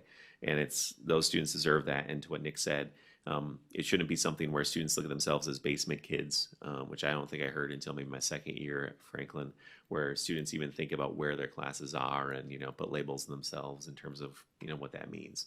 So, and manufacturing is not dark, it's not dingy, right? It's not a dirty thing when you go to Crohn's or Alice Roll or other places. I mean, they're great careers, great opportunities. So as you go through from metals, the next slide shows woods and construction. And again, like we had, Tim O'Brien Homes here, and I think, like their partnership and all the contractors work with our students would testify to we have amazing students. That's the only class in the school that Mr. Jonas always reminds me can get smaller because kids get hired to be, YAs for a local company who's working on that house. They're like, hey, would you like to work for us? And I'm an electrician or a carpenter, whatever it is. But you look at those spaces, we turn students away based on how many kids can fit in a lab, how many projects we can store in a space, right? And those are realities. You can see stuff stored outside. You can see the footprint of what is going to be a very, very tiny, constructed house there in the construction lab. And then on the flip side, you have the more, modern update spaces. And one of my favorite ones in the desired state, you actually see, a window into a classroom collaborative space, then into a lab, sort of in the middle there of the desired state. Whereas ours are separate by, at least a wall, if not a hallway, in terms of here's our classroom, here's our lab space. They're both small and adequate, and kids can be in one or the other, but we don't have a space like that, certainly. Can I ask a quick question? Where are the desired photos taken from? I think, correct me, are those a little bit of Germantown in terms of the metals? I can't remember what Yep, the one. upper left is Wauwatosa East So High these are School. actual schools. This isn't Yep. some computer Yeah, and not generated. schools in No, Wisconsin. these- Yeah, the middle one is Wisconsin Dells, brand new high school. So is the left. On the left, yeah. So these are real Wisconsin schools. Thank you. And in terms of autos, again, like you can see, like there's our students, in our lab, and I can tell you that our lab gets better every year. Mr. Bonder does a great job, like improving, what we have, and with support from, Mr. Cromie, Mr. Daniels, like that's continually getting better. And then where you might take your automobile for service, and how you drive into a garage, and you're on a polished concrete floor, and you have like big, tall, bays and ceilings, everything else. So again, our kids are doing amazing, and we've had students win competitions, a couple times in the last few years, and they're not starting maybe at that playing field we want to. And also, again, how do we get more students to have these experiences while they're at school? And how do we ensure that every student has those career pathway opportunities that we celebrate annually, right, through our college career readiness indicators, through our partners that we bring in, and through our students we highlight, and that you see, doing great things all the time. Family Consumer Science, another great one. I think it was 2 summers ago, we had a candidate in who wanted to interview for us, and they asked to see the space. They said, can I go down and see the lab? I said, sure, absolutely. And that was the last time that candidate really wanted to talk to us about the position, because they would be working in a culinary space, in a design space that is limited, right? It very much is of a time, and that time, was about 30 years ago. So when you look at things that are, right, it's very disconnected from other parts of the building. Culinary arts do not, live near our food service, department in the school, or where, you might have more natural connections, or our greenhouse or other things, right? It's in the middle of the building across from the library because that's where it is, right? It's incredibly hard to, renovate spaces that are there. Whereas on the right, you can see things in terms of, what do we call the fish farming again? What's that? Aquaponics. Aquaponics, thank you. It's a great word. But you have a more modern 21st century, like commercial kitchen. You have a variety of spaces there. And just again, like our students, who went to DC just 2 years ago to compete because they, won, competitions in Wisconsin, we take them off campus. We get them certified to do all the things. Our design students are, like very, very tight in terms of space. Our teachers do a great job utilizing that space. This year we have 3 teachers teaching foods classes, sharing 1 kitchen. Oftentimes there's 2 classes every block, and they're moving, they're flexible, and that's okay. We don't need 3 kitchens, but we do need a kitchen that can, facilitate and support a classroom of high schoolers working in there, and everybody having jobs to do. And if I may, just to provide some context of the growth from the last time we did that master plan in 2018, 2017, 2018. So we had 676 course requests for family consumer ed 6 years ago, and this last year we had 1,203. So that is despite, not adding any facilities, not adding any like physical additional square footage to the program. Our kids want to be involved in this. We're growing in terms of our staff capacity. It's just a matter of, I think we are far exceeding what we're seeing with student success and staff success, we're far exceeding what the facilities are promoting. And as you heard, we service 50 students in CNA classes each year, and that's a mix between summer, fall, and spring. And that's been pretty consistent. In the last 2 years, we've partnered with New Berlin, so they've been kind enough to allow us to go there and utilize their space. So thankfully, that's worked out for our students. But think about, we talk about equity and access and things like that. So if your student is doing the CNA course, well, you got transportation, you can get yourself there. I mean, think of how many more students would maybe be able to do that or consider doing that if you had one less barrier in their way. And if the only thing we had to worry about was getting an instructor into FHS because we had the space, I know that would ensure more kids can do it in their day. Because right now kids are giving up not just one block, but probably one block plus some extra to go back and forth from New Berlin during the day. And they do great. Our kids have an outstanding success rate in CNA over these years, and it really does give them a leg up in terms of not just a great job while they're in high school and a youth apprenticeship potentially, but also a good glimpse into different aspects of healthcare if they want to be in a patient-facing field. Library and Media Center. Might say, what's the problem? It's not only green, it's dark green. That means good, right? It does mean it's good. We have a lot of space dedicated to the library at the high school. However, that space is locked behind 4 walls and a guarded, it sounds dramatic, but a door that separates it from where our students are. So if we think about what is the role of a library in a high school at this point in time and going out into the future, it's really very different from where libraries were likely when this space was built. No longer are these spaces the physical repository of the knowledge that we're seeking in book form. These are now places, right, where we come together to learn, to collaborate, to spontaneously ideate. If we think about the conversation and the work that was done around the middle school, that library is an entirely different environment from the library that those students will move into when they come to the high school, right?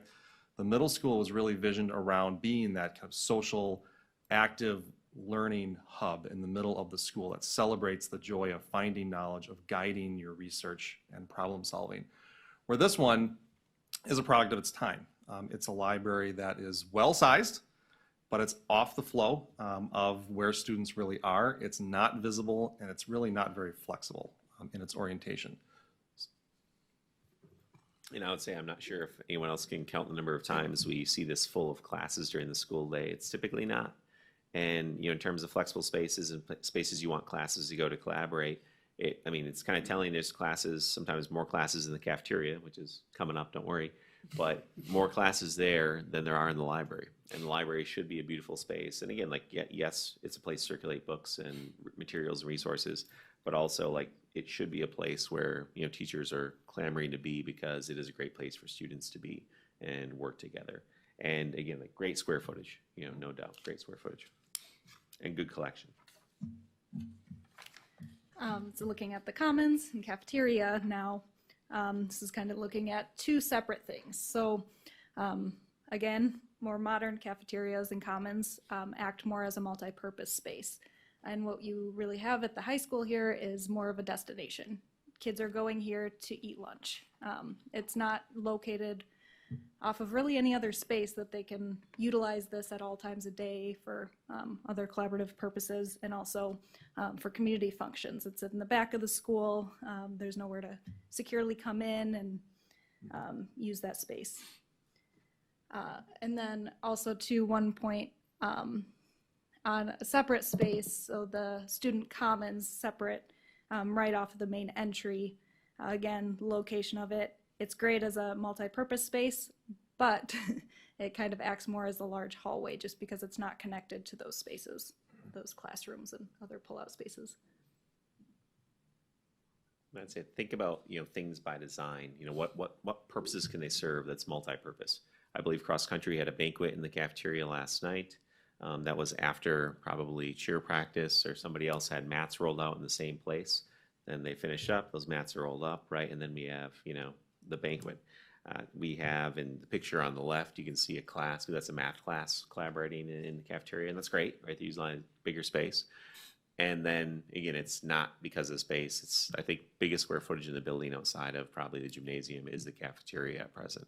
And that place should be utilized, throughout the school day and beyond, potentially. Should not just be used during that. And I know Mr. Smith can speak to the, setting up for a signing day celebration today after school. And even that, like, we're bringing things into the main commons, because the main commons kind of is more of a, concourse and an airport, terminal feeling versus a place people can go celebrate and be. So not saying we need furniture that's always flexible to everything. And at the same time, like, we're bringing stuff into our spaces and trying to build things up, because what's there is not built for collaboration, community, or celebrating. We're just kind of making do with the best we have. And I'll just add with the cafeteria, it's like their 1 30-minute experience where they can socialize and be together in a more relaxed setting, and we want all students to belong. And we do see that some of our students don't enjoy going to the cafeteria because it isn't a space where they feel a sense of welcoming and belonging to have that 30-minute experience that's positive for them. And the big one that we've been talking about for years, the pinch point of physical education and athletic spaces. So as you all know, the gym is very undersized, the pool is undersized, cannot hold WIAA competitions. Also the support spaces like the weight room, fitness, and some of the multi-purpose spaces are also struggling to function for all of the curricular needs. Mm-hmm. Thank you. Yes. So I think when you look at our gym specifically, first and foremost, we just talk about welcoming and belonging. Our gym, all of our athletic facilities are places where the entire community comes. It's not just our athletics. It's not just our rec programs. It's our youth programs. It's teams that come from other conferences to use our facilities because they want to be in Franklin. We just held MPS's conference swim meet the other day, and we'll have a picture of that shortly. But what I think it's important to realize with our students is that all of these facilities are crossover between the classroom and between the field. It's not just athletics, it's our kids' extension of the classroom. You can see that's a picture up there of one of our gym classes. Sometimes we have 70 to 80 kids in a gym class. And between two courts, you can imagine there's a lot of kids sitting off to the side. That goes the same for our basketball games. When we have those, that's a regular season Tuesday night that is standing room only. Most other gyms, you're gonna have places to stand, you're gonna have places to sit, and we just don't have that right now. We can move on to the next one, our swimming pool.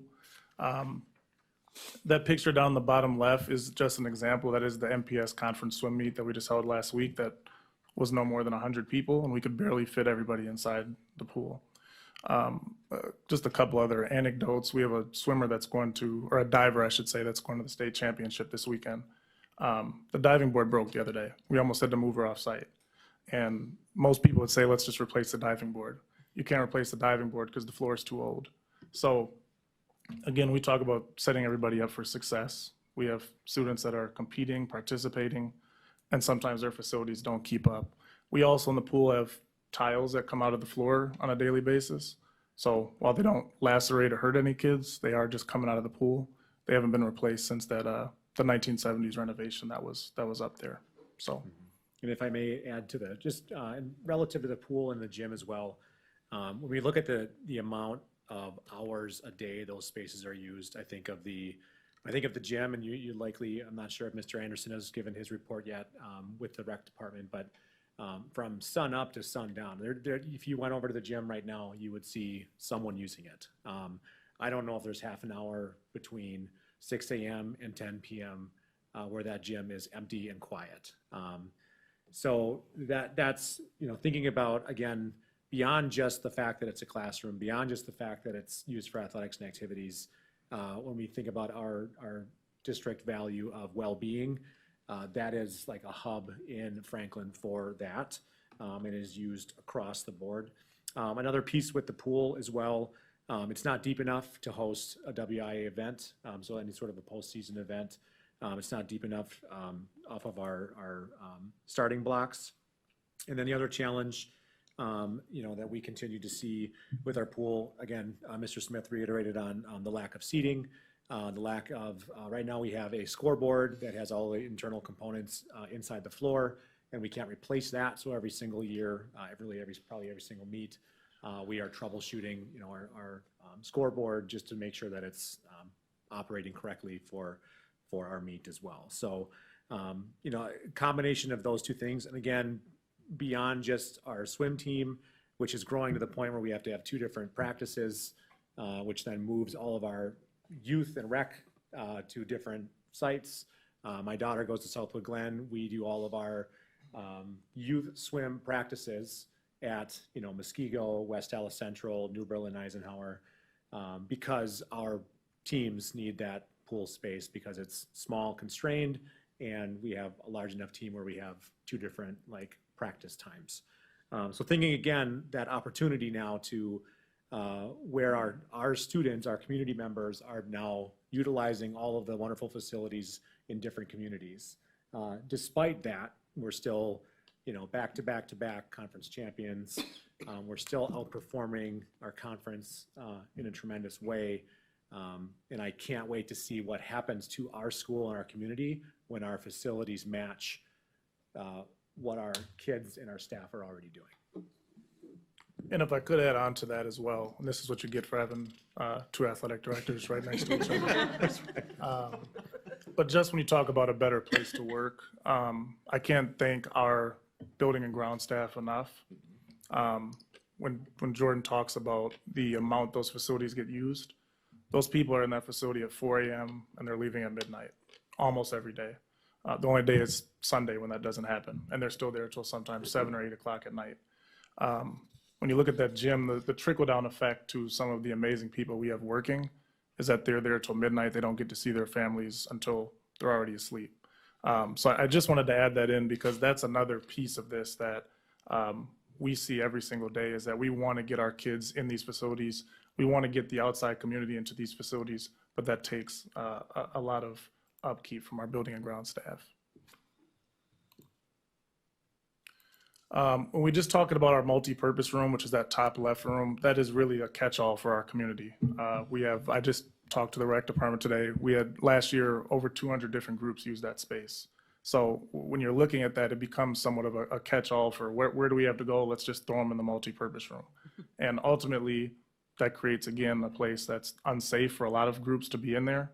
And it also beats up the facility more than it was originally intended to be used for general classroom usage and some of those rec usage. Our weight room is, the picture shows you pretty much all of it. There's a little piece around the corner there that's still not showing. But when you have gym classes, teams trying to compete, again, Mike kind of mentioned it earlier, a lot of our teams from a strength and conditioning standpoint, they're competing in spite of what we have, not because of what we have. I'm sure a lot of you have seen what Muskego's doing, and they have a YMCA that they're building on the back of their school. And that's awesome, but at the same time, the picture over there on the right, kind of near the bottom, that's Beaver Dam. That's a 150-person school, 150 kid school, I should say. The gym that we showed on the past slide was also Beaver Dam. They have 150 kids. They have 4 stations, and they have a brand new weight room. So I say all that to say, to put it next to ours, a school that you read earlier, we have state champions all over the board. We have kids in gym classes 6-7 hours of the day. Facilities are just not meeting the needs of all those. And I would add that Jordan mentioned the enrollment increases. FIED enrollment has increased 16% over these past 6 years. So again, like we talk about courses that kids want to take, they want to take elective areas, they want to take core courses, they want to take more than they're required to. So when we say there's 2,100, PE requests versus 1,800, that's significant. And our staff makes a lot of things work in the spaces that we have. And that's a thing and theme you're probably hearing a lot, no matter whether it's autos or foods or core instruction. They do a great job with what they're given. And thinking about from the lens of trying to bring everybody together and have a sense of belonging. Right now, our gym doesn't accommodate the ability for us to bring all of our students together at once. And then to tie again back into building accessibility and equity, if you were to walk into our weight room after school, you would see 60 kids in there behaving safely because our coaches are tremendous and our teachers are tremendous at teaching safety. But what you would not see, what you'd see a great disparity in male versus female participants. Feedback we get from female participants is it's a small room, there's inadequate airflow, put 2 and 2, and then there's a bunch of boys sweating. So like you put all those things together, it is not a place, we don't have any machines. Like we'd always like joke that our students are the machines. And we just kind of live by that mantra, but it's not accessible. Like if you can't lift a bar or a dumbbell, or if you need something that is like a single track to rehab, like we don't have that at Franklin High School. Everything is multi-use. We have to design everything so that within this 30 square feet, we can do our entire workout because that's how we maximize all this like growing participation within our weight room space.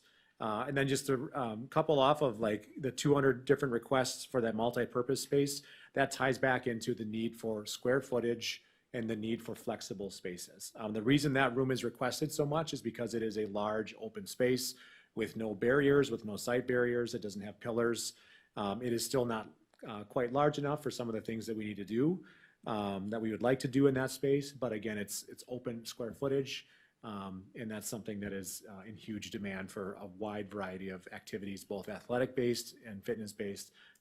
Even our school musical will rehearse in there as well because it's a large enough space and there's mirrors and we can practice in there. So again, from sun up to sundown, I think these are the spaces that are used the most. It's used by the students that I think our community takes a tremendous amount of pride in. And I'm excited to see kind of where we go with next steps with our Franklin Forward to support that. I'm excited to hear that there was, I believe, a meeting at city level just yesterday regarding traffic on 51st Street, and maybe more to come there in future days. But if you're not concerned or curious about the traffic flow in and out of the high school, I encourage you to come by about 7:15 or 7:20. I'll send you an invite. I'll be in the school waiting. Or like 2:35. I'll say, hey, do you want to come here? And I'll have the meeting end at 2:30. And I'll say, oh, you can go. It's fine. And I'll just be in the school, hanging out with everybody who's left. So when you look at that, there really is, and it's not because we have students, it's not because we have parents who can't follow directions, et cetera, et cetera.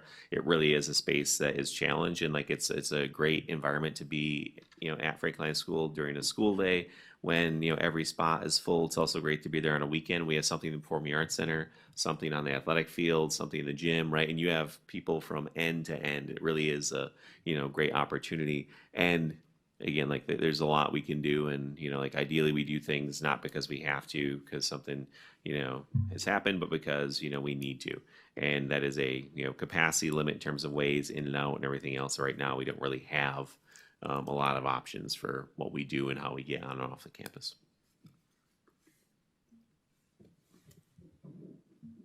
And then just to speak on some of our outdoor spaces, obviously comparatively, you look out to the right, you have a school that has 3 football fields, they have a soccer field, they have 2 baseball diamonds, 2 softball fields.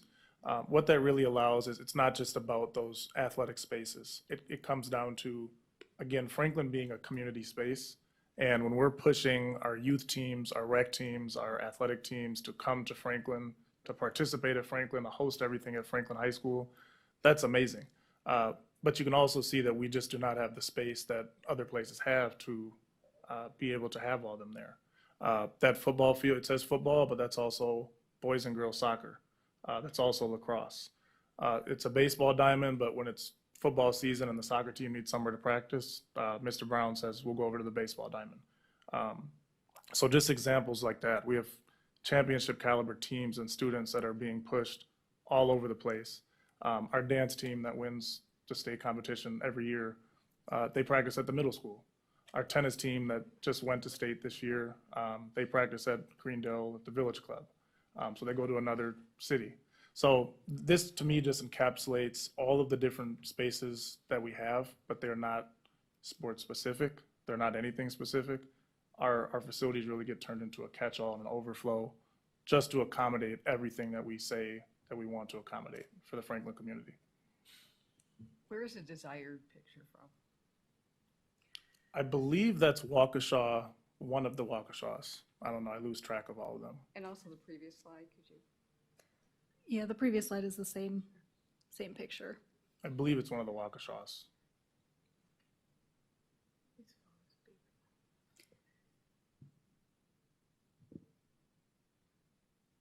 All right. So to kind of wrap this all back to where we started, again, what this is really showing is the biggest needs that we see are specifically in that CTE, Family Consumer Sciences and Experiential, and also the physical education athletics activities category. Obviously, there's needs throughout the building, and this is the visioning of kind of all the thoughts that have come together.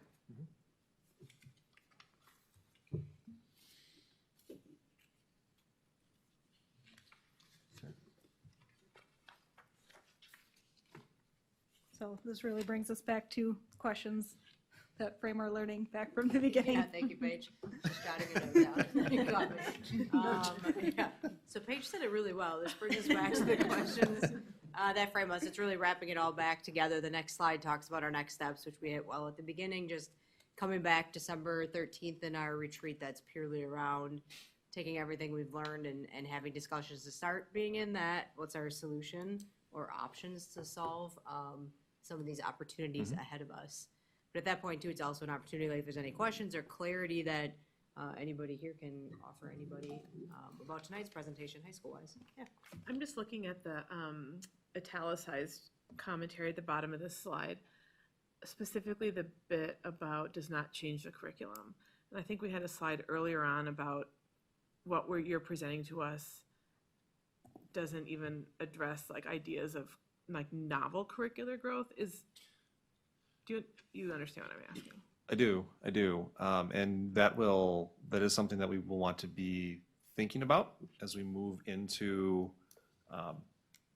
the solutions phase of this work. So what we've analyzed and looked at thus far is comparing current state to desired state. So through our internal planning conversations, we've begun to poke at what those future things might look like.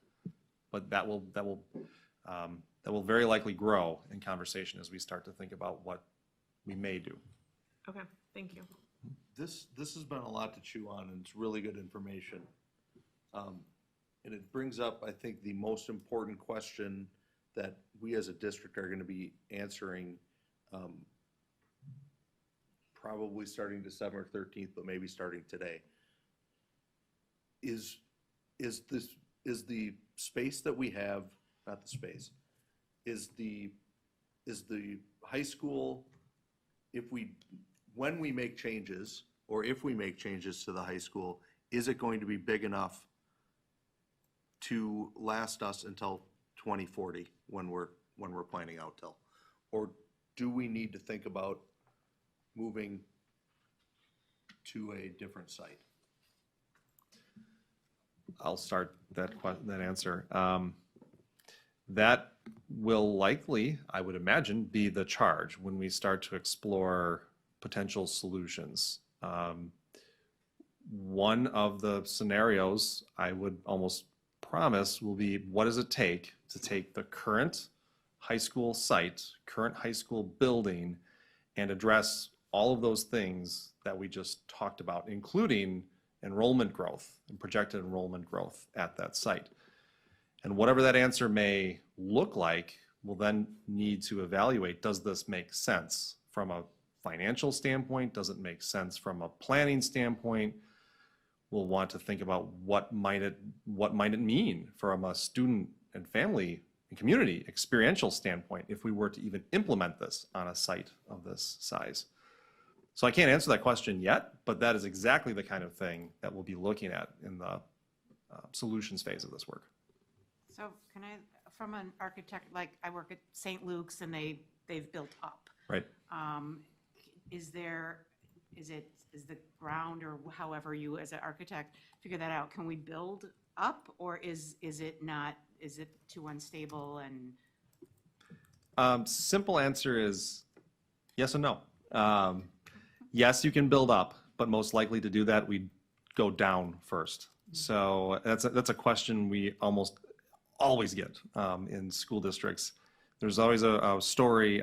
We thought that this was designed to add a floor to it at some point. That's true at the middle school. There is a space that was designed to have additional classrooms built.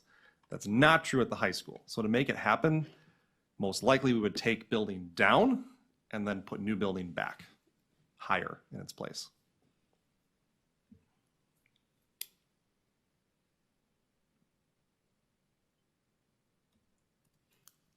Yeah, Mike's question was just exactly what was circling around in my head through every single page of this. Is our footprint adequate? Yes, that's been a great question we've been discussing all along. When we grapple with that, like in that moment too, right? Like it's always where your mind starts to go. We think about too, like you have some pretty decent bookends at that school too, right? You have the Sabre Center on one end.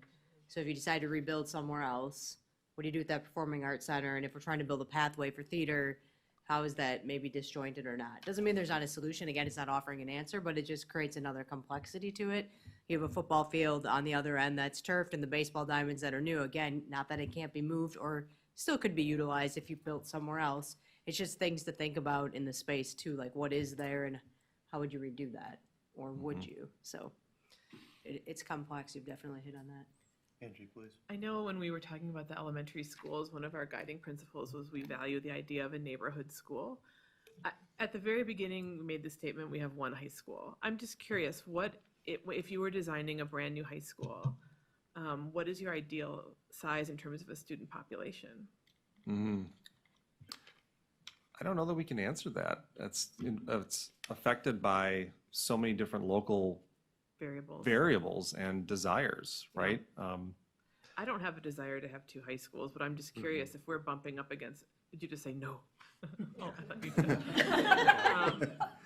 If we're bumping up against a point like where, it's like the Titanic splitting in half. Or whatever. It's a very difficult discussion, right? It opens up lots of other dynamics. Okay, I just want to talk about it. You look around the state, Sun Prairie is the most recent one that did that, right? And it was very difficult. There's a reason they went with one really large school initially, and then as the growth continued to happen, forced themselves to have to build a second. But if you ask, a lot of challenges come with that, right? Both from a leadership and an equity standpoint and boundaries and two football teams, not one powerhouse football team and all that stuff, right? So that's a real thing. We also have districts not too far from here that are looking at going from 2 to 1, right? And so it is a very difficult dialogue just to wrap your arms around. But I think it's a fair question as we assess, as we think about staffing and creating the right environments. And I think it's fair, even if we were to stay as one high school, how do we make it feel smaller if we are growing, right? Create smaller communities within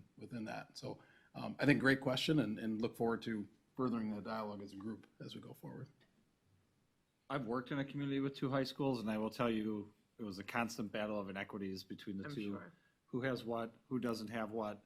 And in the school district, Mike is actually referring to, the district wants to get to one, the community is fighting vehemently against it, given I have this affiliation and I have this affiliation. Yeah.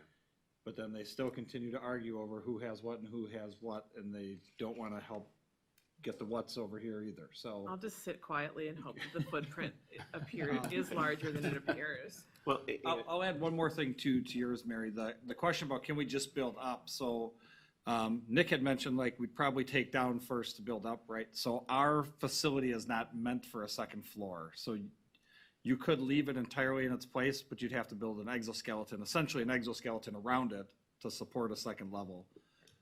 Probably cheaper to tear down and just build it up than to build an exoskeleton to try to put that second floor on, or at the very much pretty close to the same, but will not look nearly as good. And I know it's anathema to even consider filling in that pond, but I mean, we do have land, going in almost every direction. You do. And that I can almost promise you we'll be studying a lot of creative solutions. Yes, you have a pond. You need a pond. You need something to maintain stormwater management. You have woods to the backside. That is land as well. So we'll have to grapple with what does that mean relative to the neighbors? How do we value the woods themselves? How do we use the land that is there in any scenario that stays at the current site?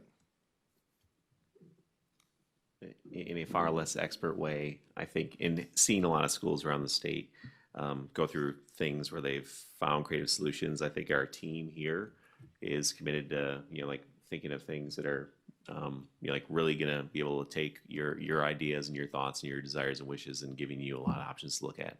And I think anything is possible, to quote, Kevin Garnett, anything really is possible when it comes to schools. It really is like, I've seen school I went to, Port Washington High School, built out over one of the hills in Port Washington. Giant concrete piers that support a building. Like, it's wild. It's an engineering marvel.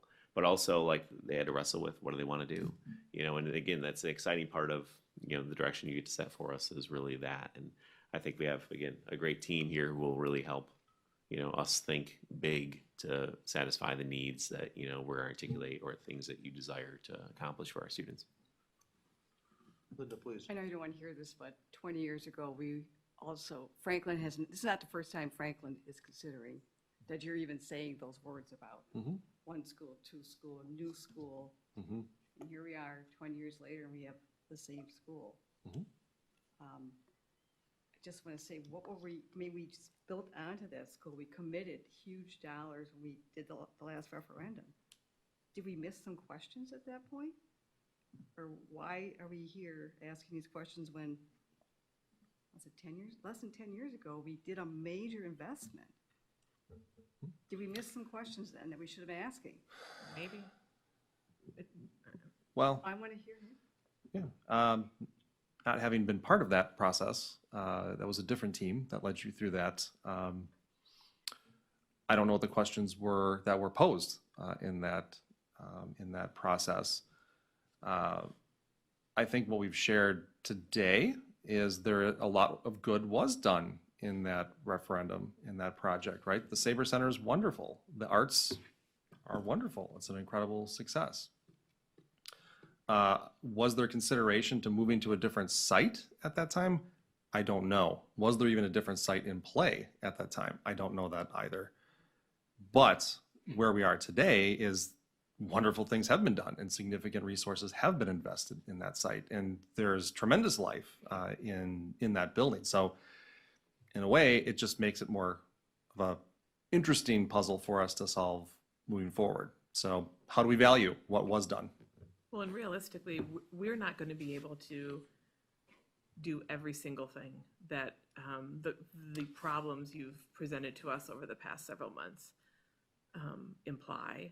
And the same thing is true every time you have these type of conversations. So I doubt that the questions weren't asked. It's just they were prioritized differently, I would imagine.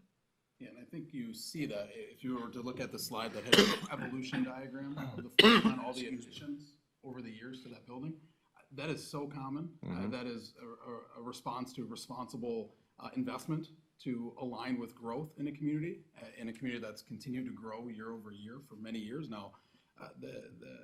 You constantly ask that question, right? Are we big enough? Are we not? What do we need?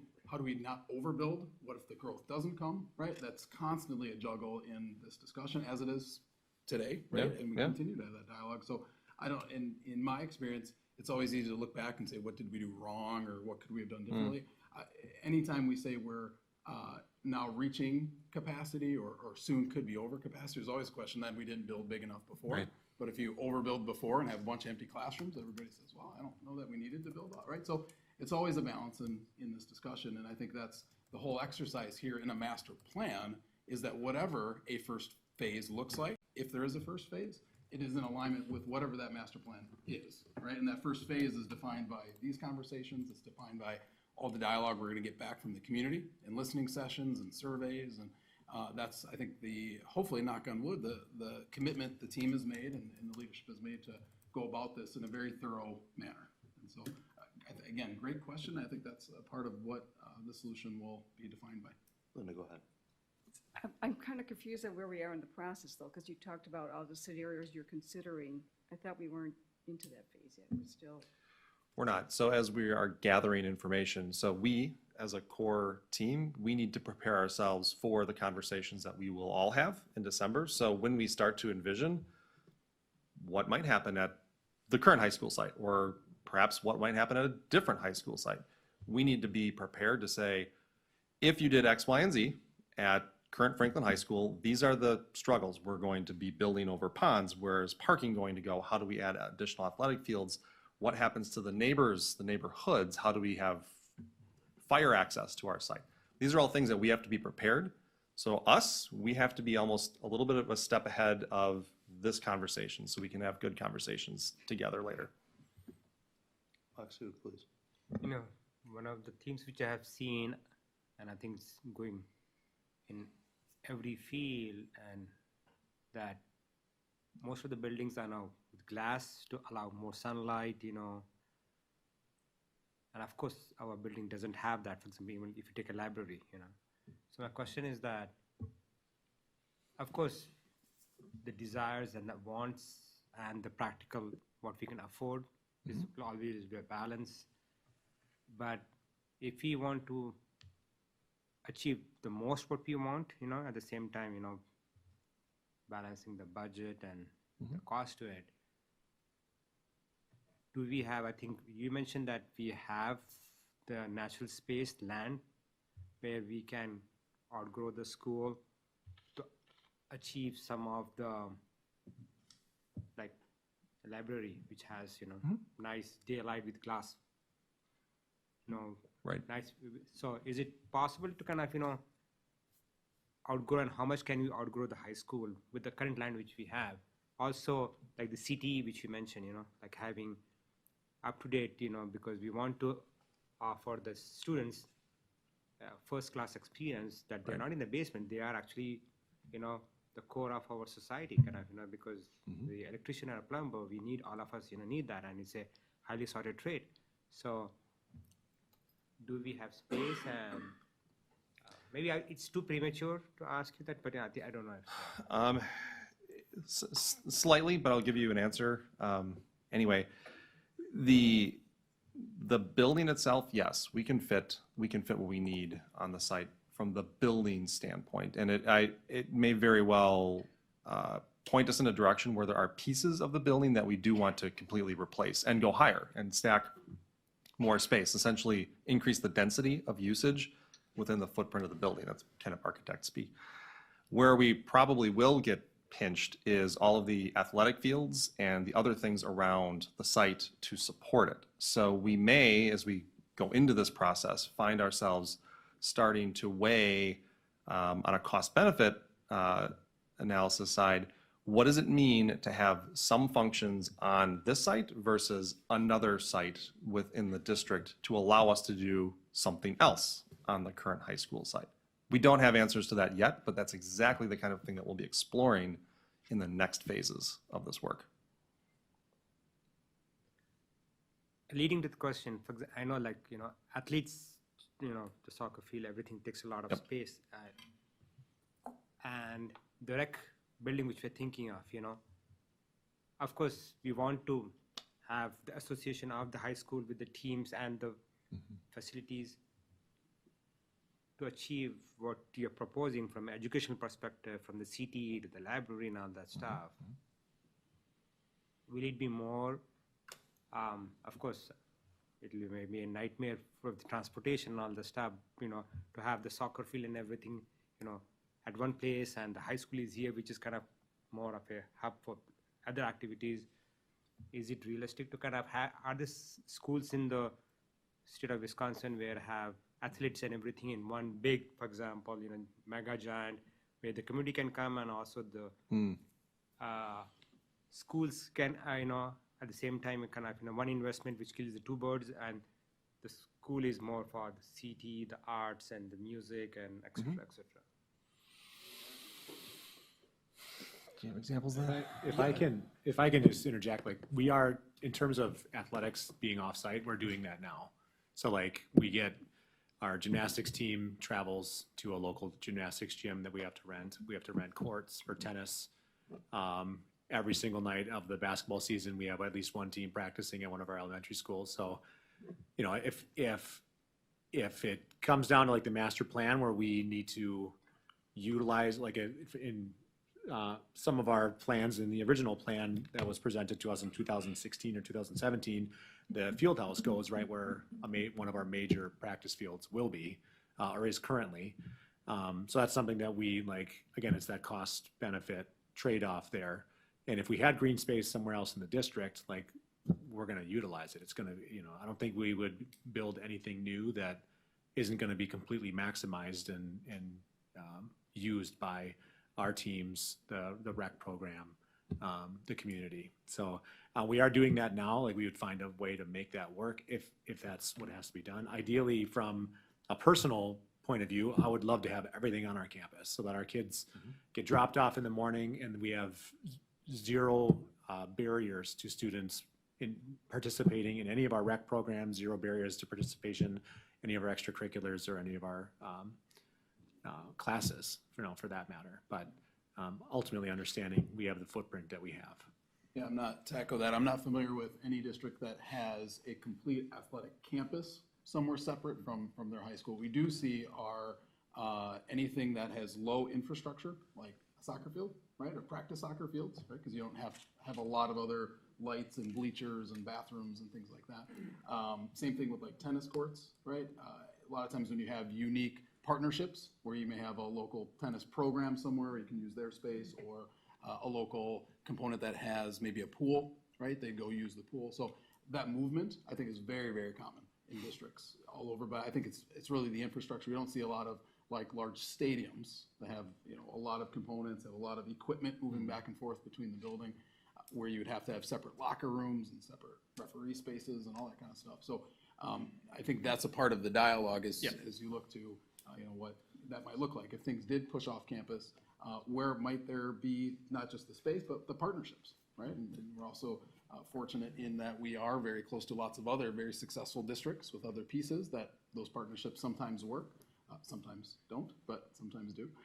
We also have private partnerships around the community as well that we may be able to leverage as you know, how we look to some of these solutions. So that's, I think, all those things are on the table as we go forward. Thank you. I know we have this concept of desired spaces. What happened to wants and needs? Is that concept no longer valid? I could jump in on that one. We actually struggle with the word desired or needs. It's a need.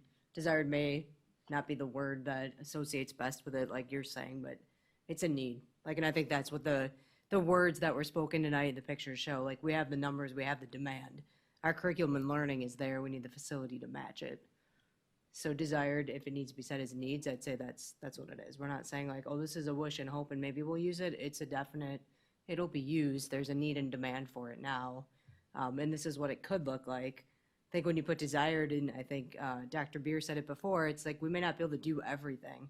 The goal right now is saying, here's the things that we need through the facility study that Mr. Daniels did with us, but then also here's the things that need to match, how facilities need to match what we say we do in our coherence plan and what our students have a demand for learning. And that's what we're putting all out there now. The difficult part's going to be which of it and what of it can we do now, and how can we plan future too? Like if we're going to do something in 5 or 10 years, but something's still needed, like how do we also envision what that can look like down the line? But there are wants and needs, right? It's not all need, right? There's still that. I think that's a great question for December when we're all sitting together. Like, what is it that we do with that?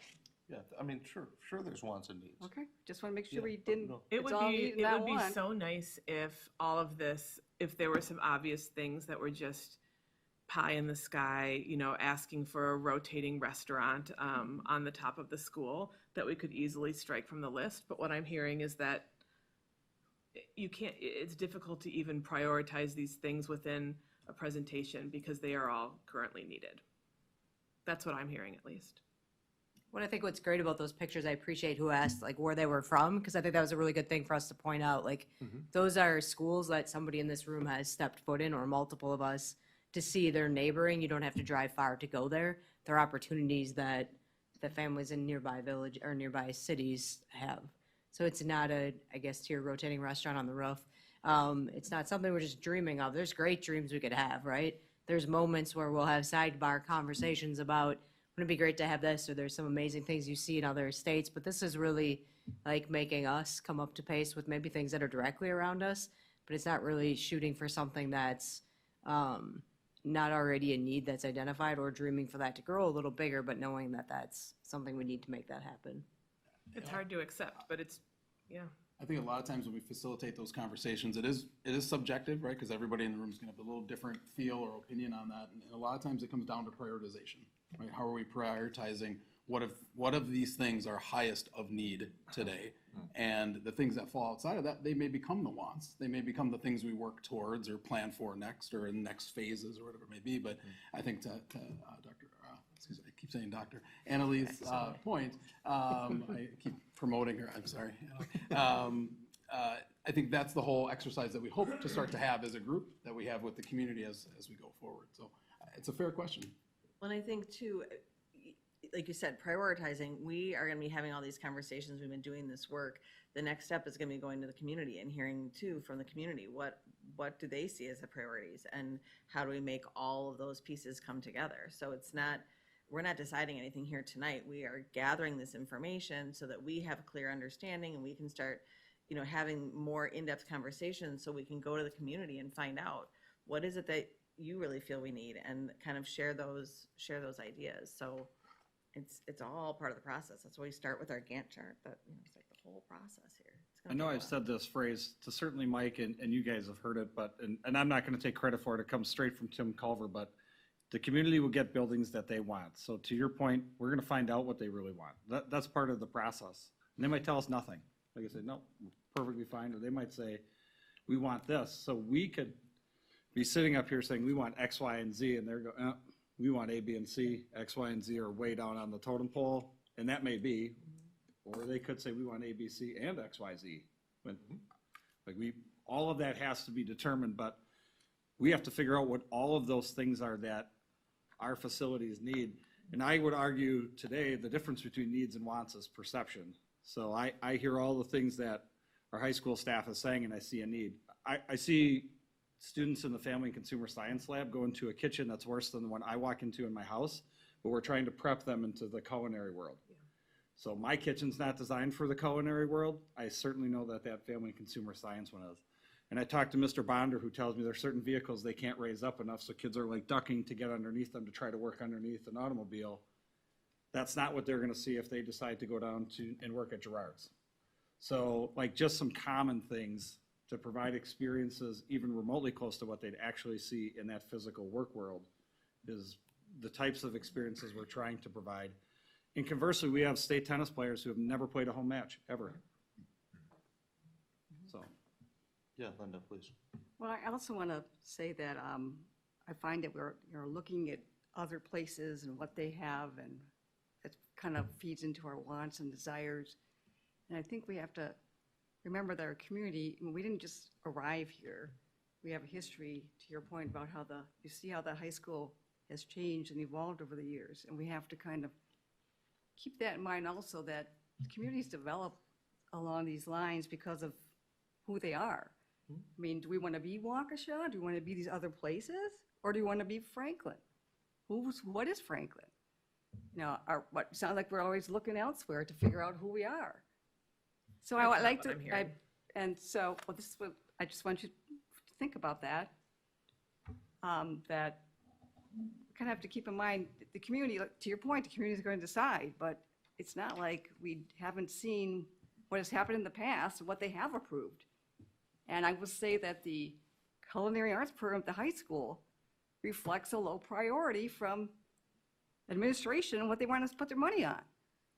Not that was made, in the past, but that's why we have what we have. That reflects some of those priorities already. That building reflects already some of the priorities and some of the wants and desires that we have. So keep that in mind. I think I teach at MSOE, right? So Claire asked this question I can remember in her class. It was her specifically. Is it better to hire new administrators from inside your district, or is it better to hire new administrators from outside your district? And I don't know if Claire remembers the response, but the response is sometimes yes and sometimes no. And the reason is why. So we want to be able to work hard enough that we're getting people to be able to promote within our building, that they're learning the strategies and things that they need to do to promote.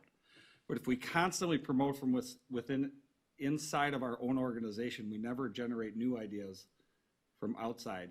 So the answer is yes, we want to be able to work hard enough to promote people within our organization, but we also want to hire quality people from outside who can bring in ideas that can help refresh us, because if we're stuck in the same ways all the time, we're never growing outside of that. And so it has to be a combination of both.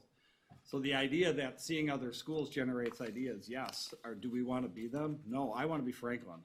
And again, now I'm speaking as a resident with kids in the school. I want to be Franklin. I want to be the best. I don't care what anybody else does. But I look at some of those other things and say, my kids are never going to get that. My kids are never going to have an experience with that type of equipment or that type of space. And I don't want to say because we decided we didn't want to do what anybody else did.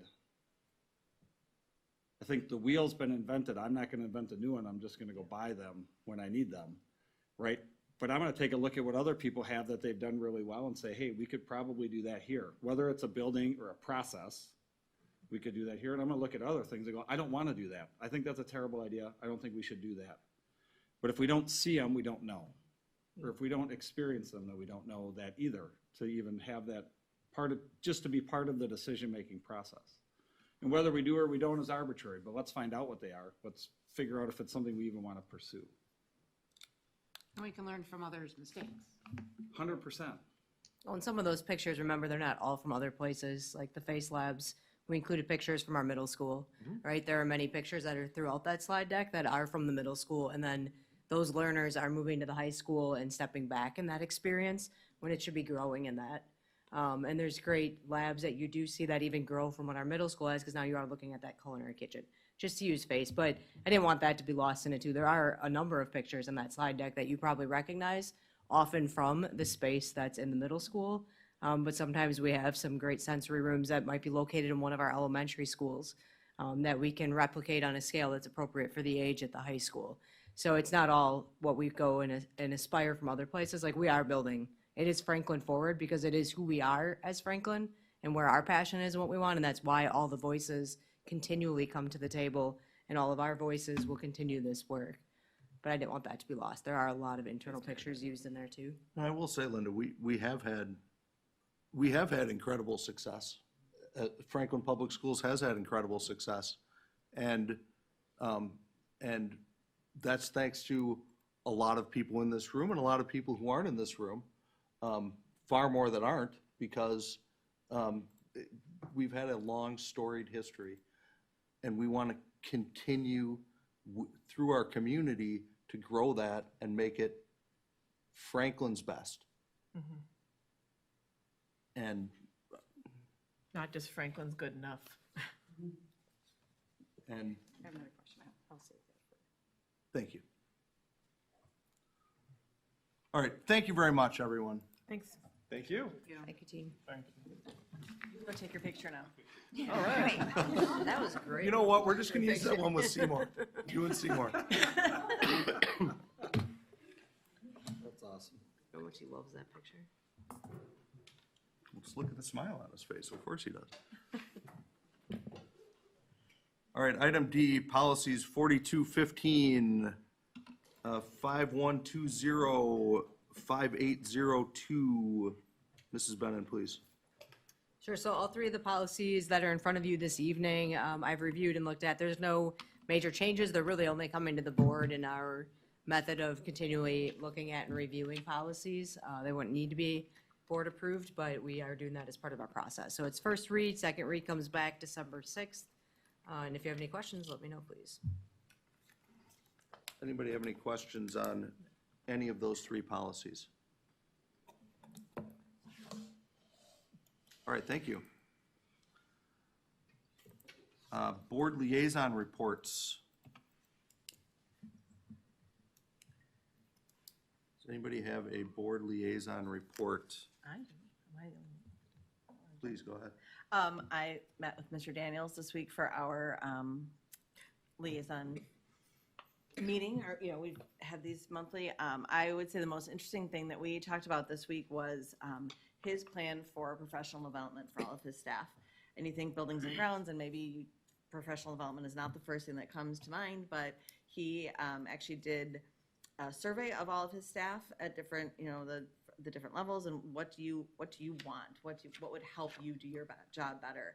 And has put that all together and is now working to create those experiences, bringing in people, sending people to conferences, whatever it is, to help develop all of the staff from your your janitor leads down to your evening custodians, whatever else, on all the different levels. So I just thought that was a really interesting approach to, specifically ask your staff, what is it that will help you do your job better, but also showing that, like, I value you as an employee and I want to continue to help you get better. So that was interesting. And we talked a little bit about the future of our meetings and things like that. And it was good time, always good time. Thank you. Any other board liaison reports? We're just going to plug the Franklin Education Foundation one more time, because that's one more liaison that. November 18th? November 18th, fashion show. Online auction goes live on Friday. I think so, yes. Restaurant Tree, Yep. lots of great restaurants. You mentioned the auction. It's an online auction in conjunction with the. Starts on Friday. The event is next week, Saturday the 18th. You should all support it. Okay, enough. All right, school and community engagement reports. Please, Linda. Is there a form I'm supposed to fill out yet, or is it? For school and community engagement? No. I thought we were putting some out there. No, that's for liaisons. Not for school and community Oh. engagement. Well, I was at Ben Franklin for their book fair, and I did meet briefly with Mrs. Jewell, and things are going well. She did mention, I think I remember this the first time I was there, she said that her families are engaged, but they're not involved. She made that distinction. And I'm not sure, their PTA doesn't have quite as many events as maybe Southwood Glen. Would be some evidence of that. They're not as involved. And they are doing their own survey to kind of figure out kind of how they can get families more involved. So that's all I'll say.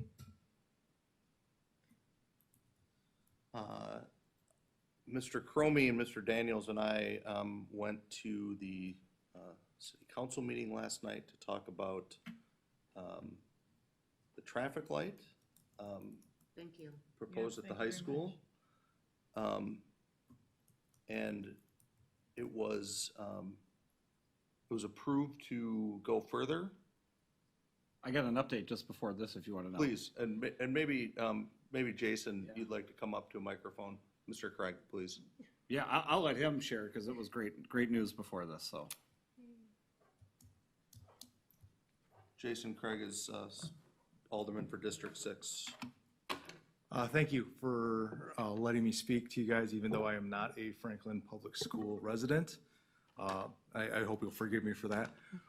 But we did have an action item to begin with that authorized the payment for a estimate to be done for the traffic light at the high school.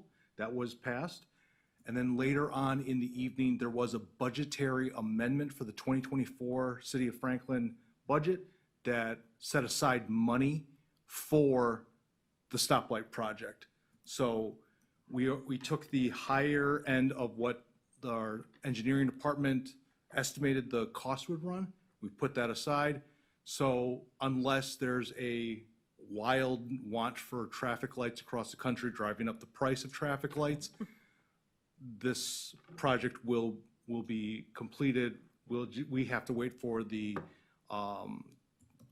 scope of the project to be given to us, and then we will execute on that, and it's already funded. So this will be a thing, and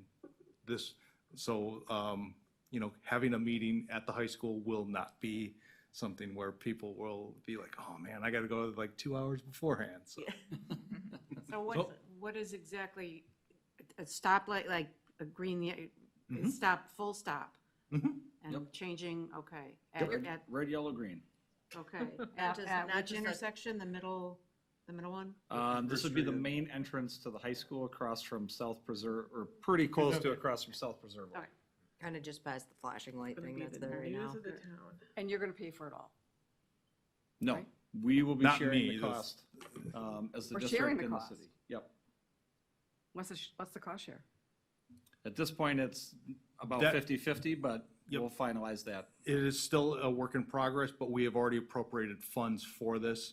So it is something where, like I said, unless the cost of stoplights radically increases, it will be taken care of. So it's in our budget too?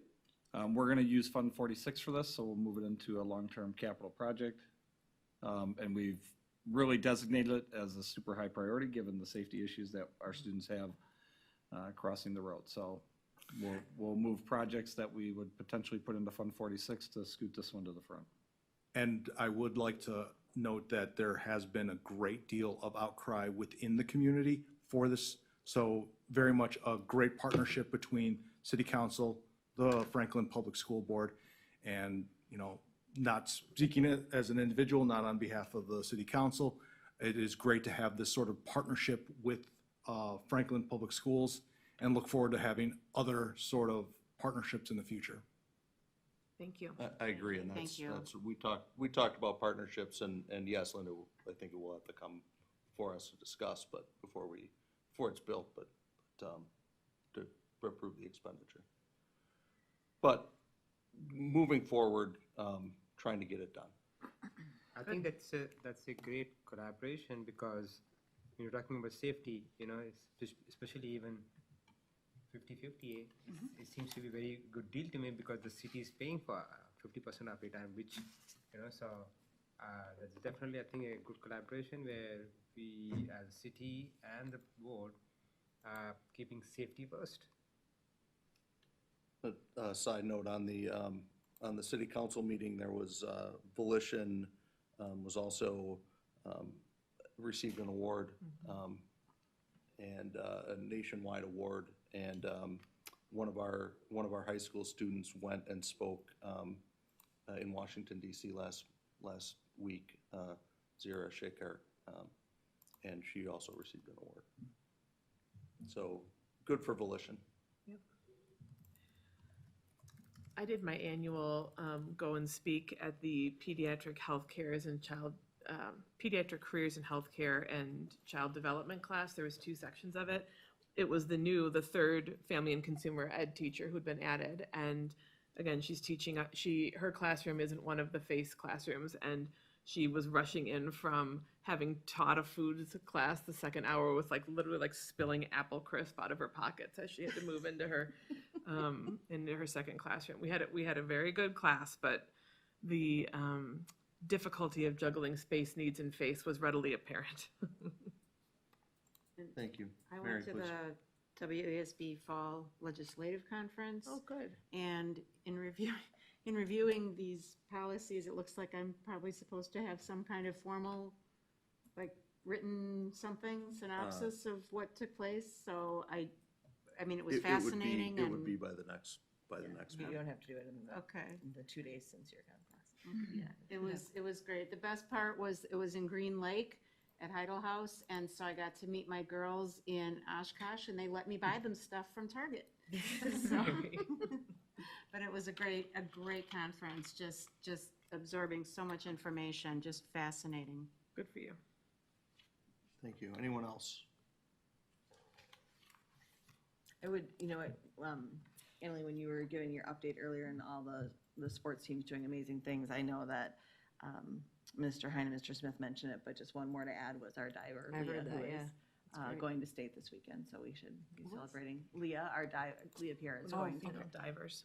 state for diving. And She just qualified. Any danger of that football game being sold out? This coming Friday? I think there's always a risk, right? It's an off-site game, though. We don't control ticketing.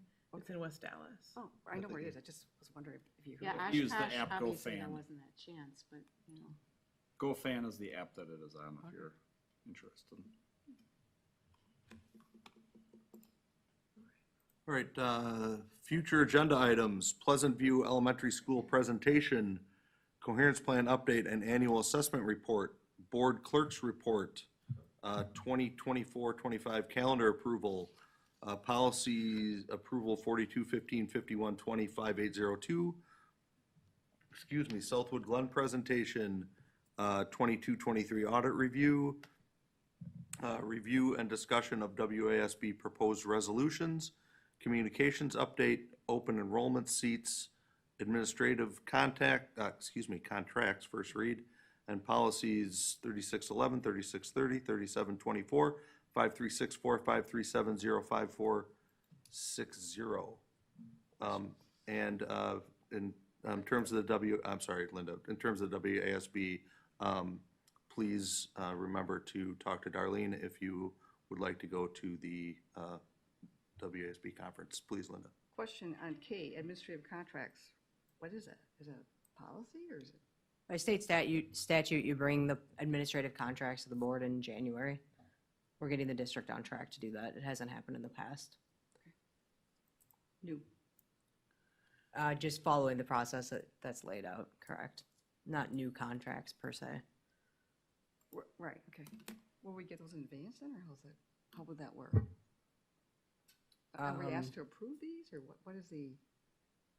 You just review to renew contracts with administrators in January. Okay.